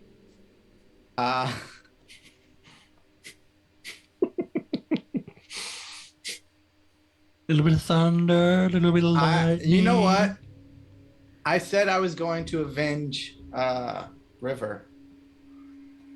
Why don't I try? So Theo, here's Smigs do that. Goes, this may be the dumbest thing I've ever done. Is there? Yeah. Why don't I try it? Give me the potion. If something happens to me, pull me out. And he looks at the group. But whatever they're trying to hide on the other side might be very valuable to what we're trying to find here. and I assume this goes from like ceiling to floor, correct? Yeah, there is no way you could vault over it, climb under it, or crawl under it, wait for a gap to appear and jump through. This is just, it's not just lightning, it's also this pink magical energy and effervescence around it. So I'm sorry, like Randy, I'm breaking the fourth wall here, but when you said you were doing that, all I can see is Dave going. So we've just had another card delivered. Maverick has given you, has provided Randy with a 1d4 to your saving throw. There you go. Thank you. See, I'm getting help. There you go. Getting help. So make a note of that. I'm not making a note of any of these, so make a note of that, and you can use it whenever. Oh, I'm probably going to have to use it very shortly. Thank you, Mav. Yeah, thank you. My pencil might be out of lead. No, I got to get another one. All right. I'm definitely taking that potion of thunder resistance, though, please. Okay. Glug, glug, glug, glug, glug. So he takes it, he pulls the stopper. Inside is sort of the lightning that's like crackling inside it, right?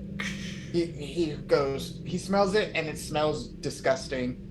Holds his nose and bottoms up and drinks it. You get this tingle feeling. It's like if you've ever had popping candy. Do you have that in the States? Popping candy? Yeah. So it's like that, and you can feel it going around your gums, across your teeth, and then you kind of swallow, and it just bubbles down into your neck and into your belly. It's like, and okay, you've done it. All right, you have taken it. I look over at the group and I sort of leave a hand behind for someone to pull me out if I'm about to like disintegrate into nothingness. Yeah, I stand next to him to help him. Okay. So just that are you holding hands, or are you just being close? Just close. Right. Okay. Just in case he screams in pain. Okay, and you step into the light. I don't completely step into the light. Like, it's not about to be a full body thing. Yeah, it's gonna be a handout, like eyes closed, kind of. Just waiting for something to happen, or her, or something. Yeah. And right before he touches this, I will say, well, good on you, Theodore. And if anything goes wrong, I'll remember that you dropped my pin down the grate. Good luck. No comments. Okay. All right. Theodore, roll a d20 for me, please. All right. Now remember, Just this is a your straight choice. D20? Don't roll a 16. Roll a 20. Don't roll a 16. Remember, this is your choice. This is your choice. Yeah. That was a 6. That was a 6. And you have the what? You have supplement. Yeah, but that's for saving throws. This isn't a saving throw yet. Okay. Galen, you see this because you're up close. Okay.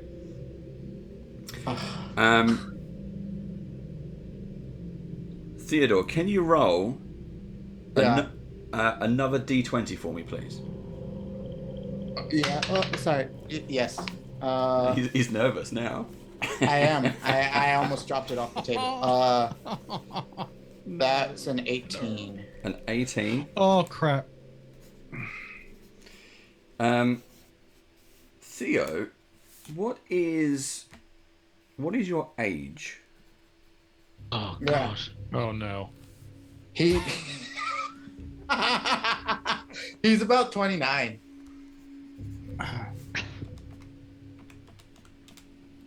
Now he's 47. Right. Yeah. If it goes up. You step into the light, Theo, and you close your eyes and you put your hand in.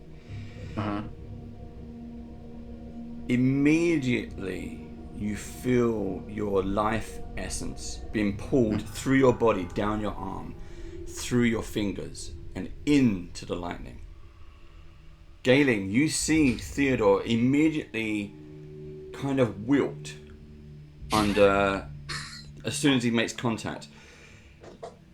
Theodore, you turn around to look at Galen, and your eyes open up, and you see Galen's reaction of like horror, as if anyone remembers what we're doing, Indiana Jones and the Last Crusade. Immediately your hair grows, your fingernails grow, and you age from 29 to 67 in a matter of seconds. Your body stoops, and everything that does grow just massively grows. Your nicely trimmed moustache and beard just hangs out, and you start to stoop over of years. You have 4 levels of exhaustion. Right. On top of all of that, and you 4 levels of exhaustion. 4 levels of exhaustion on top of that. Wow. That gives you disadvantage on ability checks, attack rolls, saving throws. Your speed is halved. Your hit point maximum is also halved. My speed is halved, and what else? Sorry. Your speed is halved. Your hit point maximum is halved. Okay.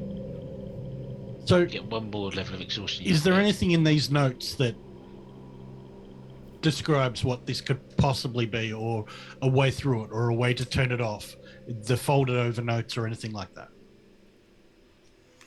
If you want to go back to the notes, there's nothing there. It seems to be, this is some kind of study of time, possibly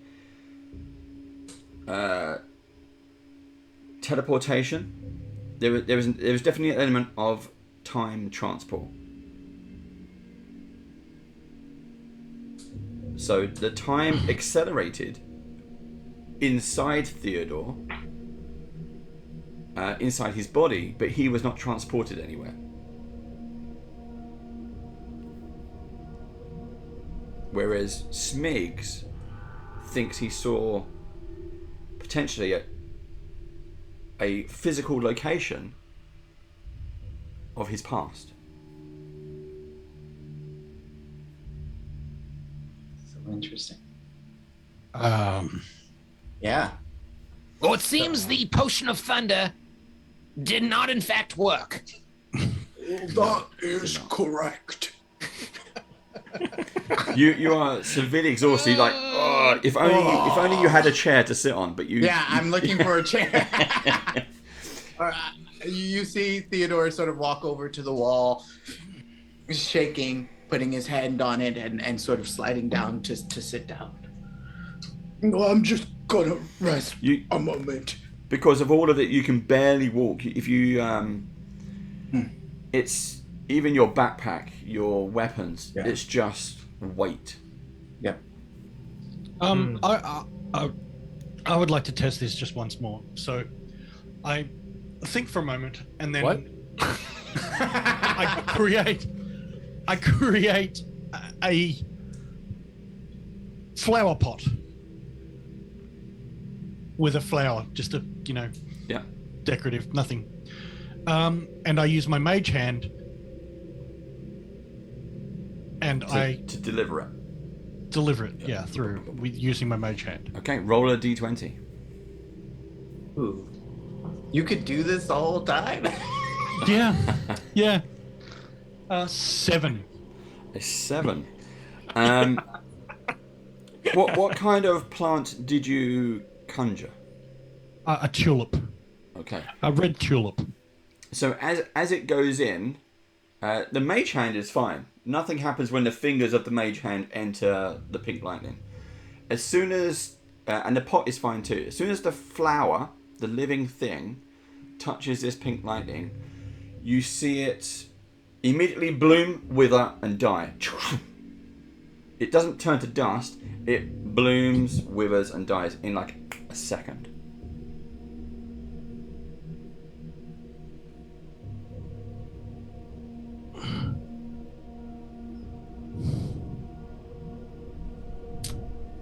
Thoughts?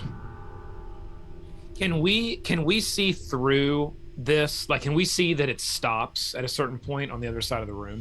Yeah, so the other side of the room, let me switch it back so the audience can see as well. Granted, the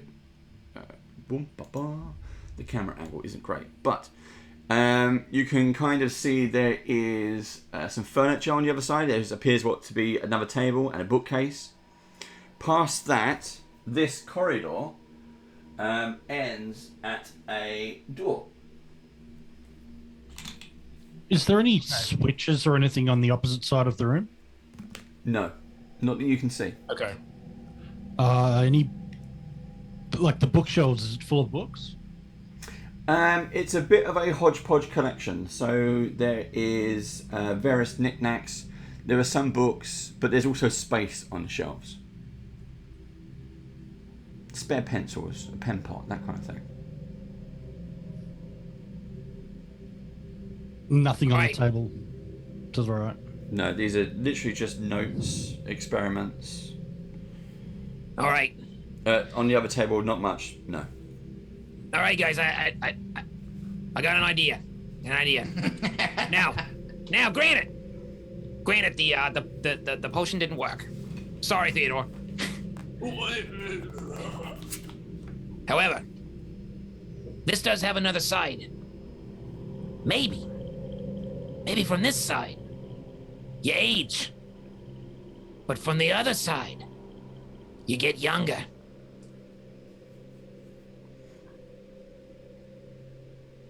What do you think? Let's track around and send him through the other side. That's not the worst idea, but I still feel like you're trying to kill him.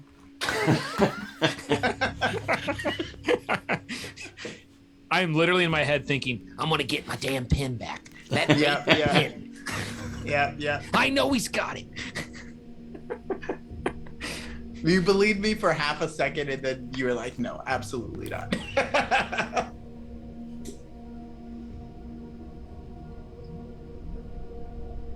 So, what do you wish to do? I don't know what else we can do in this room. I mean, if there's there's no switches. I mean, I think your not that we idea is can the well closest not thing that we can visually think of. see. Yeah. So not that we can visually see, but I am gonna look. So I'll look around the room and search for something that could be hidden on this side of of the energy. So I will do that. Yep. I will start looking around the walls and searching and trying to do a check. What? Investigation. Or Perception? Do investigation, because you're looking. So you're looking specifically for something. It's not in case you see something. Ooh, that's a crit. I think that's my first crit of this entire game. Well done. Oh wow. So Nice. Congrats. however, my investigation, that was a crit, but my investigation's a -1. But I rolled a crit. Okay. That's great. You go around all the walls, all the bits and pieces. You go look at the desk. You look at everything in this side of the room. Sadly, you do not find anything. Okay. All right. I said we head out then. I've got nothing. Yeah. Do we have any kind of potion that we can give him in case we run into something? Because if we run into something, like, Yeah, I'm gone. he's dead. Like, he's It's funny. If only there was a potion of invulnerability. But That wouldn't have stopped it. All that does is removes damage. Yeah. It doesn't. He didn't take restoration. damage. we don't have like a potion of. We don't have a potion of strength. Would we have a potion of strength? Oh. We just have that Bazor that we think could kill someone, probably.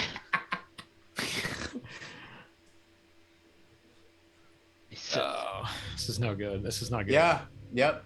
I mean, whatever happens, you see Theodore trying to like brace himself to stand up, and it is taking an awful long time. well, but you've also got these really long fingernails as well. So, Yeah. like, if you've ever seen Big Trouble in Little China, and they just like start to curl, you can't do anything. These are like, what are these? You can't even kind of, well, you can scratch, but you can't hold anything.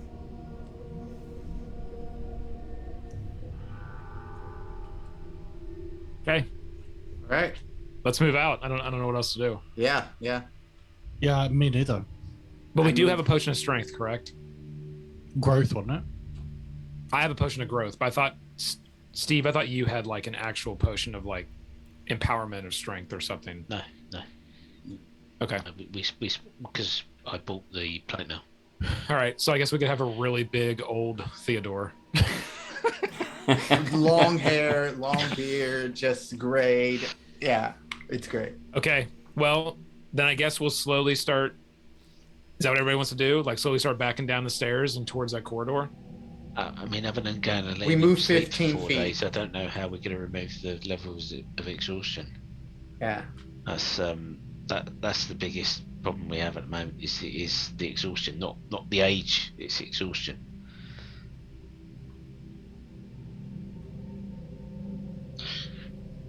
I rest. Yeah. Just Just kidding. lay on the floor for 8 hours. You've got all your bedroll and stuff. You can all just make him as comfortable as you can. Yeah, maybe. I mean, honestly, that might be best. Like, I'm not gonna be able to be useful in whatever situation happens.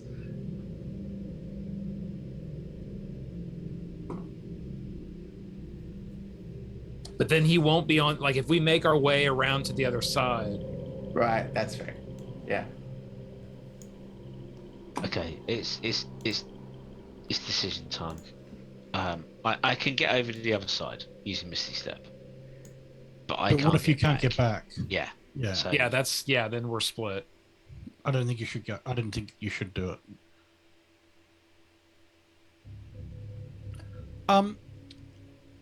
I use my mage hand to see if I can open the door at the other end. Okay. So you're going to cast it again, send it Yep. across. Okay. Yeah. So you cast Mage Hand, you send it across, and try the door handle. Yeah. It is locked. Okay. So there's no reason for you to go across at all, anyway. No. Right, let's just go down this corridor. Follow the gnome or childlike footprints that I found. Yep. Okay. And Well, so Theodore's well, staying And I'm here. saying, while Or- supporting the now childlike Theodore, that's an old man in diapers. yeah. Yeah. But he's going to stay here. He can't trail us. I mean, either is fine. I just think if something attacks, I'm definitely toast. So because of his exhaustion, you have to one or two of you have to support him if you're going to move. Okay. I will a chair into existence and sit it in the corner behind where I'm sitting now. Okay. Yeah. Okay. Yeah. Put him there. Yeah. Right. We can leave him here. Yeah. Let's see if we can rush around, clear it out, and then we can always come back and get him. Yep. Yeah. Okay. Theo looks as you guys leave and goes, "Please, don't forget me." As you're walking away. I will never forget my pin. Hey, I go. Hey, Smigs, listen to this. And I dispel the chair. Right. Good to know. So brutal. Wow. Wow. Holy shit. Okay. All right. Wow. Okay, so you have 4 levels of exhaustion. How much damage do I take from that? Roll a 1d4. All right. 2. Okay. Remember your maximum hit points were also halved. Right. So you take 2 points of damage as you crash. You break a hip. As you crash onto the floor. Okay. Fair. Okay. Oh, it's so brutal. All right. I go back into the room. I help Theo to his feet and make him comfortable on the table. And while I'm doing that, I will dump 2 hit points of lay on hands to heal him back up. And here is easy, man. I can't do anything about the exhaustion, but I'll give you some hit points back. I said, sorry, Theodore. Smigs punched me in the ribs. I lost concentration.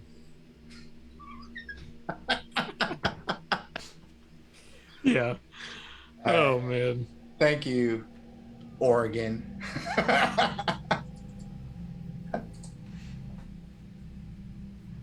So Dave, my max can only be 15.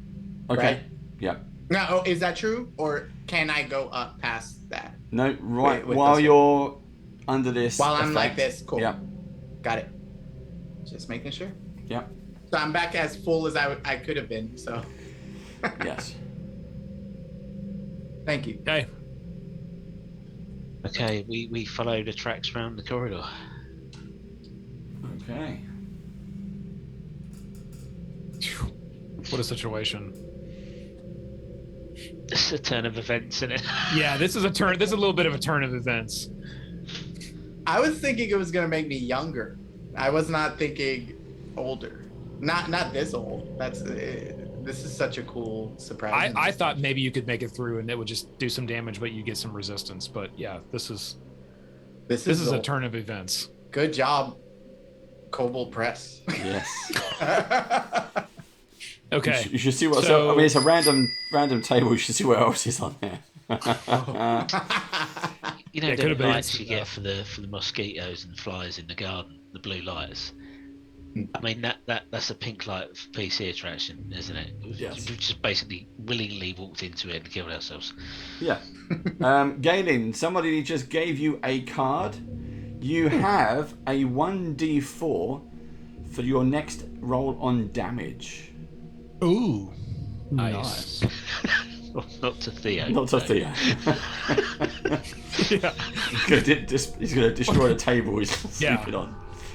Would there happen to be a card in that deck that turns Theo back? No. Reduce age card. Okay, so we're going on this corridor. What do we see? Okay. Yeah, I'm following the tracks, Dave. So if you need me to make any more checks. Okay, so that's fine. What you did earlier is perfectly fine. So you can see this corridor is fairly long. You have an entrance here.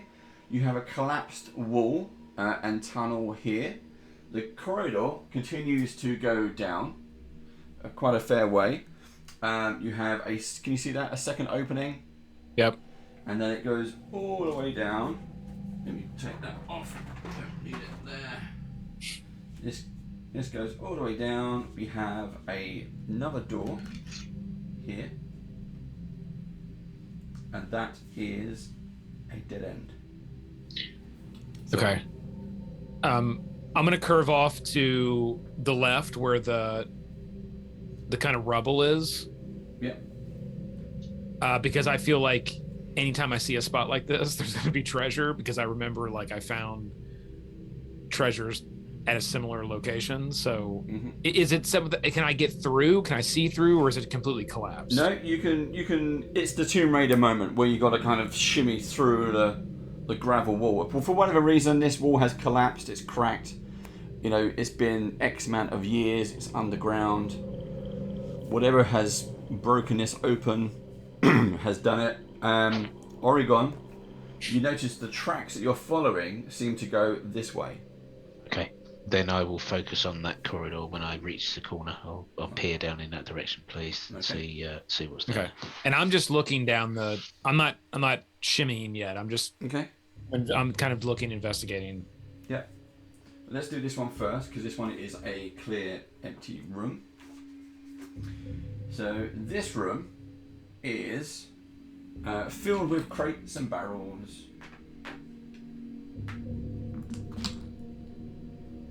And what appears to be a hole in the wall. This wall has also been cracked. So it goes through. So much like you saw on the left wall when what Smigs was investigating, this is also another hole in the wall. But this one appears to be moving upwards. It's like a 10-foot incline. I'll move in. I'll out of curiosity take a look in the barrels and crates. Okay. They do appear to be food items, cooking stuff. So you get lots of flour, lots of bits and pieces. Okay. Preserved fruit and veg. Okay. Any oil? No oils. And no syrup. Fuck. So I'll move up to the hole and I'll wait there until Smigs has checked out his side. Yeah, and as I'm looking at mine, is it appear that it was a natural collapse, or is there like scratches or claw marks, or does it look like it was does it look like it was burrowed, or does it look like it was kind of natural collapse? This looks like a natural collapse. Doesn't look like anything. There's nothing on the outside to say that this was destroyed or claw marks or anything like that. There's no magic burn marks. It's a crack. Now, Smigs, you also received a card for a plus 1d4 to your next damage roll. Yes. Okay. Make a note of that.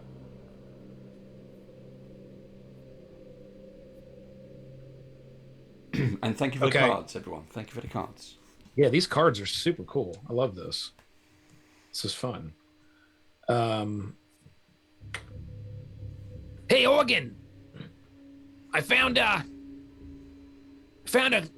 collapsed area here. Looks like we can get through. What do you got over there?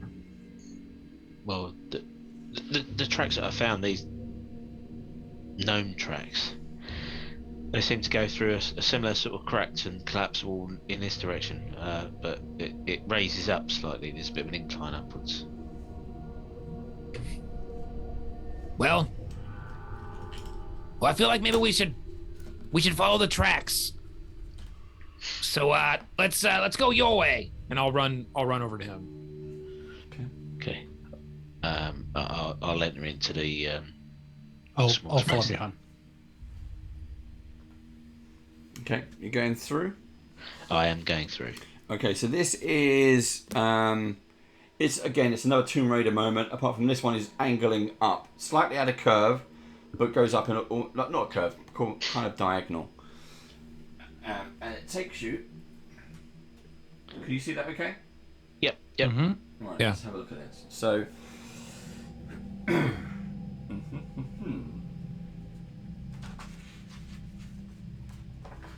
you can see this thing just off to the side. Here it is. Ignore that because I can't cover it up. So just ignore that. It is Ignore the spiral staircase. Yeah, it is not. Looks like the next. Not for you. Oops. This is not for you. This is not for your time.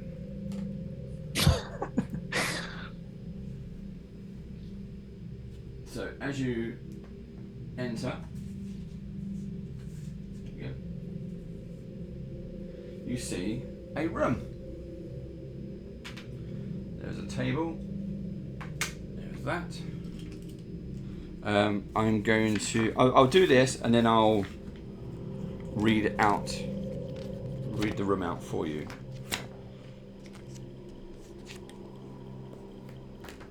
There you go.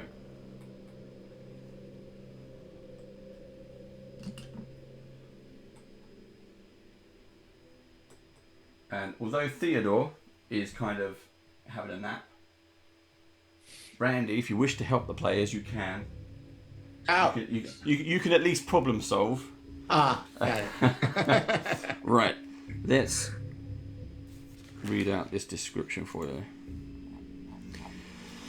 Okay, this oddly shaped chamber. They've done that thing where it says is empty, except from all of this big list of stuff underneath. Exactly, yeah. Except for a small. Oh, hold on. We just had a ring. Theodore, you get 1d6 to your damage next turn. just in case. Zimmer frame. Just in, I mean, it might. Who knows? Who knows? Yeah. Who knows? You might need it. Can I use it against fall damage? You might have to. The oddly shaped chamber is empty except for a small desk and a chair. Let me put the chair in. There you go. I missed the chair. And chair against the south wall, and a spine-covered humanoid sitting cross-legged at the precise centre of the room. Ooh. Look at that. When they say empty, yeah, absolutely not empty. All around it, the floor is covered in a complex pattern of interlacing lines that appears to be made from a lighter colour stone inlaid directly into the bluish grey flagstones of the floor. And it's almost like the powder that's creating these lines is glowing. You see a small wooden bowl resting between the creature's feet. I see what's in the bowl. If you want to get up close, yes. I don't want to step on the network of glowing lines. Can I see it from there? This is like the golden child, and they bowl of blood in front of him. Yes. And a great reference, but yes. Do I get inspiration? No. Okay.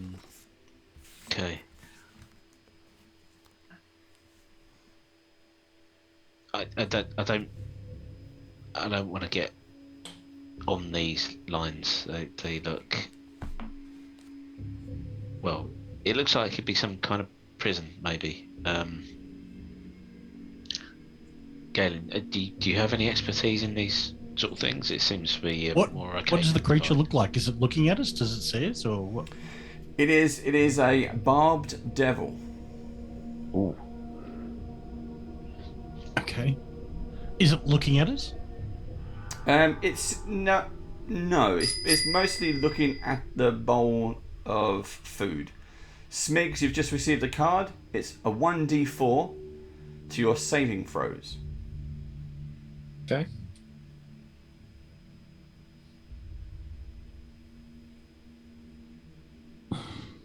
I'm also loving these pillars, by the way. I think these really kind of work well. Can I use a divine sense, please? Yeah. So I'd like to detect good or evil, and detect the presence of any celestials, fiends, undead within 60 feet that is not behind total cover. Nice. You have a extremely strong feeling that this is indeed a devil, and it is 5, 10, it is 15, maybe 20 feet away. Okay, and it is detecting as evil, I'm assuming. Yes. Awesome. Well, not awesome, but yeah. Awesome. Okay. This creature is imprisoned. Am I correct, Galen? Is this some sort of cage for it? Magical cage? I have no idea. Do I like the? Is it the pattern on the ground or is it like all around? The pattern is on the ground. Yeah. So it's indented inside the stone, and then it's like there's a powder that's been poured into it, and the powder appears to be glowing. Okay. So I go, hello. And the barb demon just looks up, looks in your direction, looks at you, looks at all three of you. In each one of you, just looks you in the eyes. Doesn't say anything. It's just sitting there. Chatty fellow. I'll walk round to the table because I believe there's some papers on it, and I'll go and collect them for Galen. Okay. Yeah, can I determine like if this is like if he's just like in there like meditating or if he's actually indeed trapped or do an Arcana check for me, please. Okay, that is Arcana? Yes, please. And then as he's doing that, what's that thing in the very back of the room? That little pile of something. This is just a collapsed wall. Okay. Just a bit of rubble. 14? Arcana. Yeah, +4.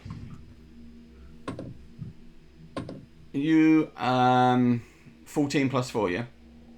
Yeah. Okay.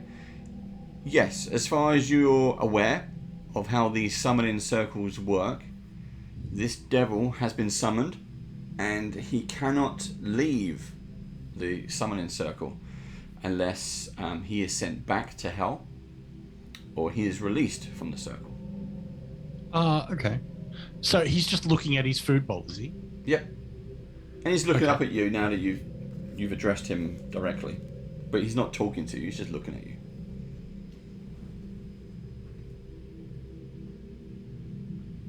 Do any of you speak Infernal? No, I don't.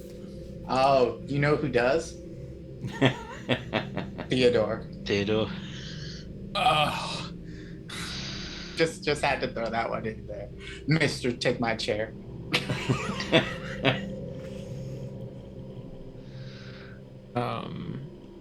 Blame Smigs. He punched me in the ribs.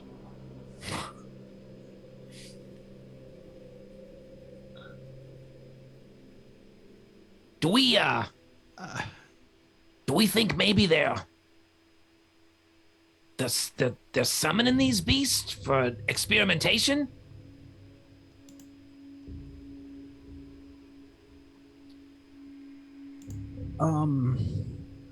All I know is that it takes very powerful magic to summon one of these, and it's very risky. Don't step on the symbols or touch the powder.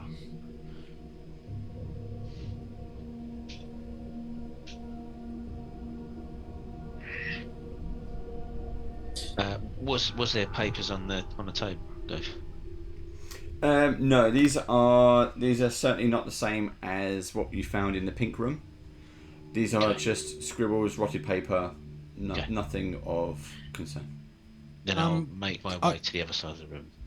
I want to Yeah, I want to move around to the other side of the room and check out the rubble. Okay, let's put you over there. And I'll go directly opposite from where I am now. See if there's any other way out of the room. And I'll follow over that way as well. Yep. I guess it's not did you say it was trapped? Can it? I mean, it's not choosing to go anywhere right now. So I think it's trapped. Okay. It's sitting there inside. As you're walking around, and you start to get a waft. There is what appears to be some rotted meat is in the bowl. Is in the bowl. Yeah. Oh, I'm gonna go back to the storage room. You said was food and stuff. Yeah. And I'm gonna see if I can find just some bits and pieces to throw into the circle to feed him. Okay. So you go back to the storeroom. A paladin feeding a devil. Yeah. Because he's still. I don't think that story ever ended badly.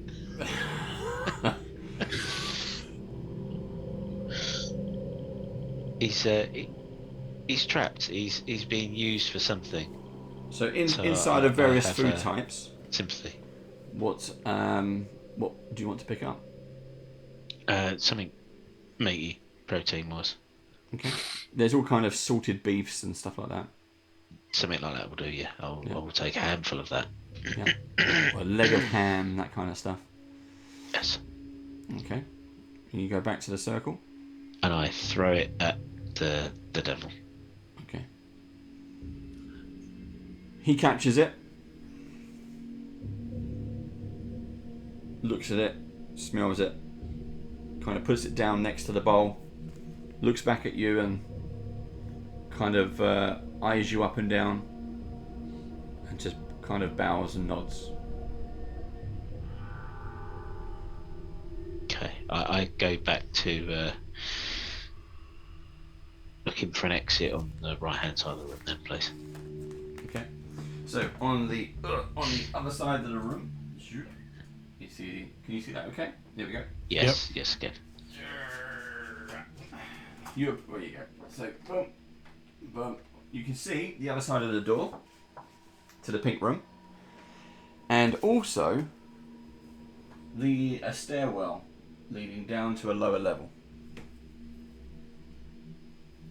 I'll go right over to the door, try to open it. The door is locked. I'll try to pick it. Go for it.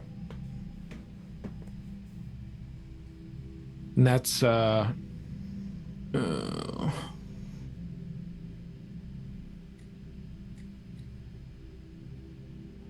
have thieves' tools.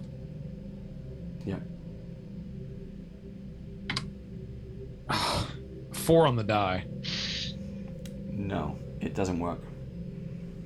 Use your inspiration. I do have the inspiration. Yeah, I'll use my inspiration point. Okay. I'll chuck a guidance at you as well. I should have done that before. So you get a D4 to add to it. A D4 to add to it? Yeah. And when I'm picking something, I can't remember. What do I add? My stealth or? It's your proficient. So you had your proficiency, dexterity, and it's sleight of hand check. Sorry. Oh, sleight of hand. Yeah. For lock picking. Yeah. So that's an 18 on the die. Sleight of hand plus 5, giving a 23. And a 1d4. Yeah. Yep. So that is a 1. So 24 in total. Okay. With that, the door clicks open. Yes. Nicely done. So I'll open the door and you see Theo on the other side because it's transparent, kind of. You see him sort of reach for his sword and then go, "Oh, my hand!" It's just us, Theo. We're coming. We're circling around. It's just us. Don't worry. Okay, I'm just gonna lay back down. Yeah, I assume he can hear through this thing. Yeah. Okay. The lightning doesn't make any sound. Okay. It's just crackling without the crackling. Okay. All right. So I guess as we walk in, I'll yell back, Galen, we need the old flower trick. Oh, of course. So let's try it. Okay. So Galen, you go over. Yep. Everyone's over here. Can you all see that? Okay. Mm-hmm. There we go. Oh. Well, There we go. Can you see that? well, I actually had vertigo then when that happened. That was that was action camera time. That was. That's what happens when you got pink lightning. Right. Doing the same trick. You summon a plant pot and put it onto a mage hand. Mm-hmm. Okay, roll a d20 for me. 5.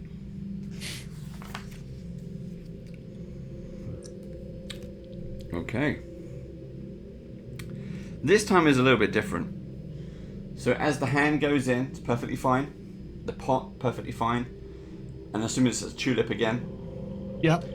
As the tulip goes in, rather than what you saw last time, where it was kind of growing and sprouting and then withering and dying, this one does the opposite. It's almost in rewind. It gets younger, turns into a seedling, and disappears straight back into the pot.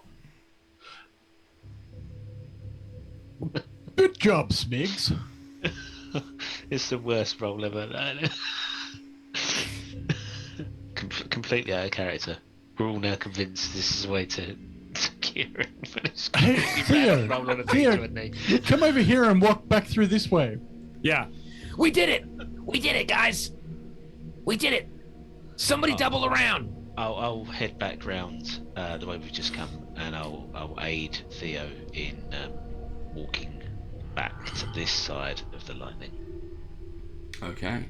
Okay, while that's taking place, I'm about to die looking, for sure. I'm gonna start looking through the like that bookcase to see if there's anything valuable or anything I can find there. Yep. Okay. Yeah.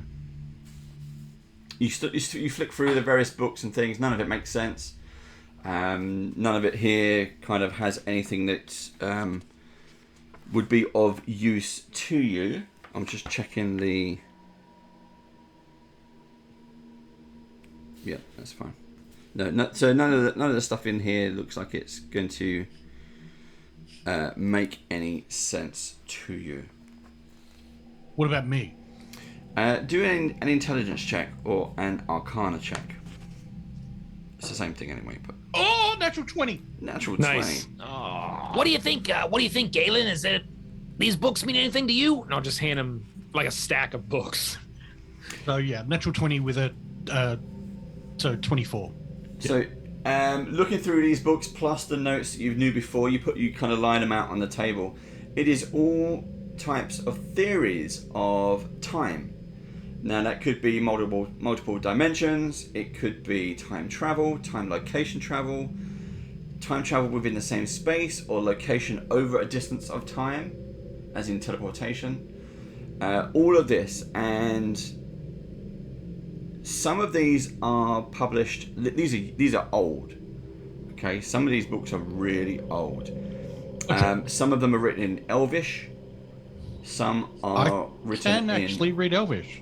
Some are written in what appears to be Gnomish. I can't read Gnomish. Okay, so who is picking up Theo? I believe Oregon said. Yeah. I'm gonna pick up the books. I'm gonna Okay. take the books. Okay, that's fine. You can pick them all in your backpack. You can make a note that you've got some books regarding time. Oregon, you make your way round, all the way round to the other side. You find Theo. He's kind of struggling, barely awake, completely exhausted. You help him up. You carry him back round. Yeah. As you go through the devil room, the devil looks up at you, looks at Theo, and says, "He looks like he's been here as long as I have."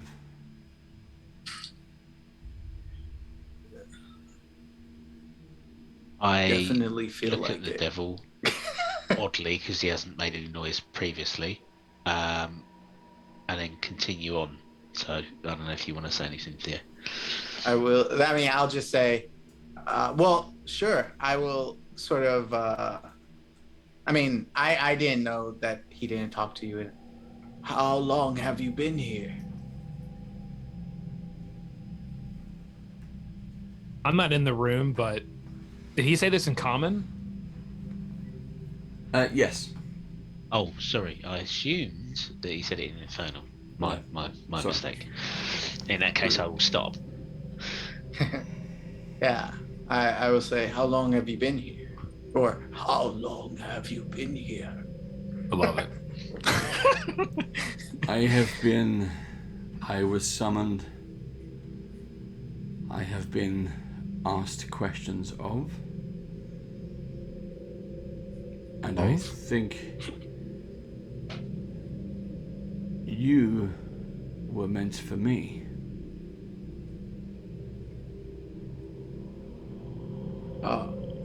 What do you mean? The one who summoned me here, I think he left me for you. I have no idea what that means. Cool. What? I'm tired. I am bored. I'm tired. Yeah, I mean that's big. You're bored. I am bored. Time means nothing for me. I am eternal. I am long. I am used But to what having about- long stretches of time. What about one who is not used to it, who time was forced upon? Do you know anything of that? No. But the one who summoned me, I believe his name to be Kergoff. He likes to play with time. That is how I am before you. You see him like trailing off and like just barely holding on there as he's trying to raise his arms to show just how withered he is.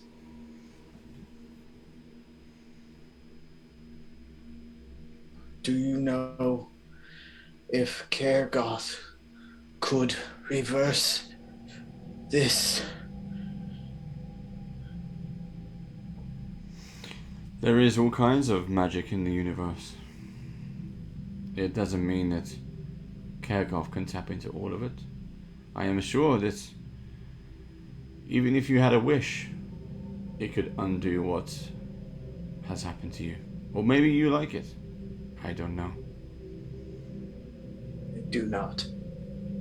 I especially don't like people taking my chairs when I am sitting on them. Those young whippersnappers. He looks down as I was not even given a chair. I was only given a bowl. Why did they summon you, just for your knowledge to leave you after all this time? I think Kergoff was more surprised that he did summon me. But summoned me he did, and so I must remain. Until his wishes are complete, or he sends me home.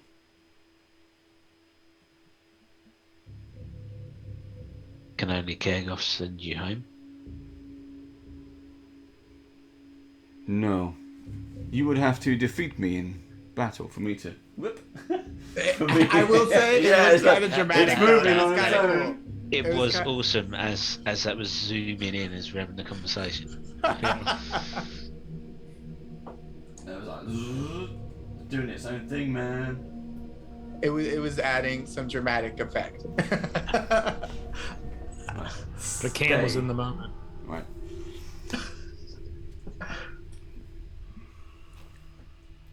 So I think the question was, can only Kergoth send you back? Yes, or I must be cured. Sure. Can Theo and Oregon, can you both make perception checks for me? Theo, you are severely right. Yep. disadvantaged. 23. Okay. 23. Oh, it's just, Roll this is 6 just d20s, take the lowest. Yeah. How many? Wait, how many do I roll? Just regular disadvantage? just regular. You're at Yeah. disadvantage, so just do disadvantage. But I'm gonna penalize it. Yeah, that would be a good old 3. Okay. Plus what? That's like a 5. That's fine. We'll take the 3. That's fine. I've got a 17. 17. It's only just you two because you're the 2 in the room at the moment. Oregon, you hear a noise coming from where the storeroom is. Okay, it's someone is coming through the passageway, and what you see is, I'm not sure if I can. Oh shit! We're about to get a fight. What you see, we'll do it next session. But what you see is a small gnome-looking man with a big white beard, quite loud colouring clothes, and he throws what appears to be like a sandbag, and he throws it along the floor. Not at you. He throws it towards the demon, the devil. And as it skids along the floor, it hits the powder, which is forming the magic circle, breaking the circle. And the devil looks at Kargoth, looks at the broken sand, and Oregon, you just got a 1d4 to attack on your next turn. Thank you very much for whoever granted me that card. Thank you. Yeah, it's not coming up with names on this one. On the other screen, it's coming up with names. On this one, it's not. The barbed devil stands up, pulls out an axe from nowhere, and a flame appears in his hand. And we will pick up what happens next in the next episode. Okay. Oh my god. I need to practice doing an older voice. Cool. With an accent as well, because he has an accent. Oh, this is gonna be fun. I'm just changing the cameras over. Here we go. Boom, boom, boom. Oh, I was not expecting that. That was good. But that's the best thing about this. This again, when you say we've said that every episode, I wasn't expecting that. Yep. And that's what I like about. Again, when I read the story, it was like, yes, we've got to do this. We have to play this story because it is epic. It is a this is fun intense. story. That warlock tile you've got, does that have different colour settings on it? It does, yes. Did you pick that particular colour significantly? I'm not going to tell you that. We can talk about it off camera. I'm not gonna tell you. But yeah, we actually had a whole episode with no combat. Yep. I mean, I'm glad for that, but I'm not glad to be right in front of this demon with an axe and flame. But I guess that's the beauty, right? Like a whole episode with no combat, but yet tons of like intense, fun moments. There was a lot there, and especially the fact that you've managed to go shopping, buy loads of stuff, and you have no idea what to expect. Yeah, you've gone right. Okay, what's going to happen? What do we think is going to happen? That's right. I mean, obviously, we're going to take down a beholder, and by we, I mean maybe Theo won't be there to see it. But... It won't be Theo the young; it'll be Theo the old. Oh, wow. Okay. Yeah. Awesome. Unless I go back through that time thing, because there's nothing bad that could happen on all of the other numbers on that die. Roll a d20 and find out. Well, I know I want to roll a 5. That's at least what I want. you know the stupid thing though? The first when roll. you first did it, you rolled a 5, and it's like, and I said to you, Dave's games, it's always roll high is good. We should have just left it. Shouldn't have done anything. You used the re-roll that came up. Yes, I know. Yes. What was the 5? What was the 5? 5 was the first number he roll. rolled, that Randy rolled. Yeah, no, when but he stuck the what chair what in. was the 5? What was the result of the 5? We didn't do the 5. We re-rolled it, and so Yeah, then no. But what would have been the result if you'd had kept the 5? Well, it was the same as the second tulip. Yeah, that's what I thought. So he would have got really young. Yeah. The chair would have turned back into. So it doesn't matter which way you're going. It's just a random roll. Right. But we don't. We know that, but obviously our characters are like, we did it. We figured it out. Yeah. Oh, there is still more to come. There is still more to come. Let's think about how to overcome this one. This is tough. All right, cool. Well, you have a week to figure it out. We will be back next week. Hope you liked it. If you do, please do subscribe on YouTube. Follow us on YouTube. Do that stuff you do on Twitch, Steve. Whatever they do on Twitch. Prime subscriptions. That's it. Oh, and follows, because I think we are still 2 follows away from 1,000.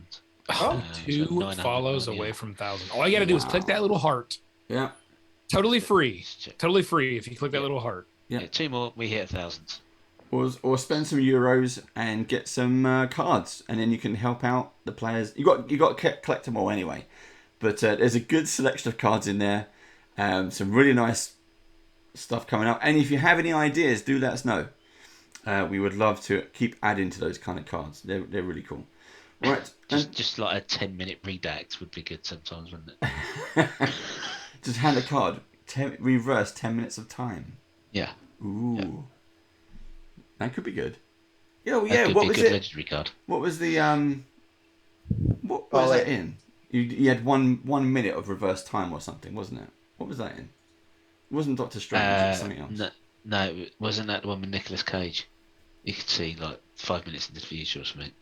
No, that's. There was something. It was definitely a film with a 1 minute rewind. Maybe we could put that into a card. I like that idea. That would have to be a pricey card.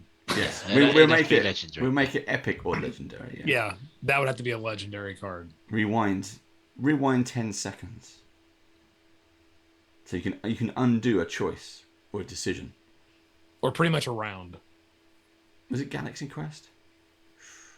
Yeah, I think Galaxy Quest is as well, but there's specifically something else that did it too. I'm trying to remember what it was. Oh, we made it through the whole episode without talking about Obi-Wan or the new Star Trek trailer. Card. Or Picard, but Picard or the other one, the new Pike. Yeah. Well, next time. The new Star Trek. New Star Trek, yeah. I haven't even heard nothing about it. Oh, go on to. What's it called? Comes out Something in planets, isn't it? Yeah. It's on Paramount. Strange New Worlds. Strange New Worlds. That's it. Yeah. Yeah. Captain Pike. Oh right, okay. Yeah. Yeah. Looks good. Anyway. Yeah. See everybody. Picard season 2. I'm looking forward to that. Yeah. The new Ball Queen. Anyway, spoilers. Bye. See ya. See you all.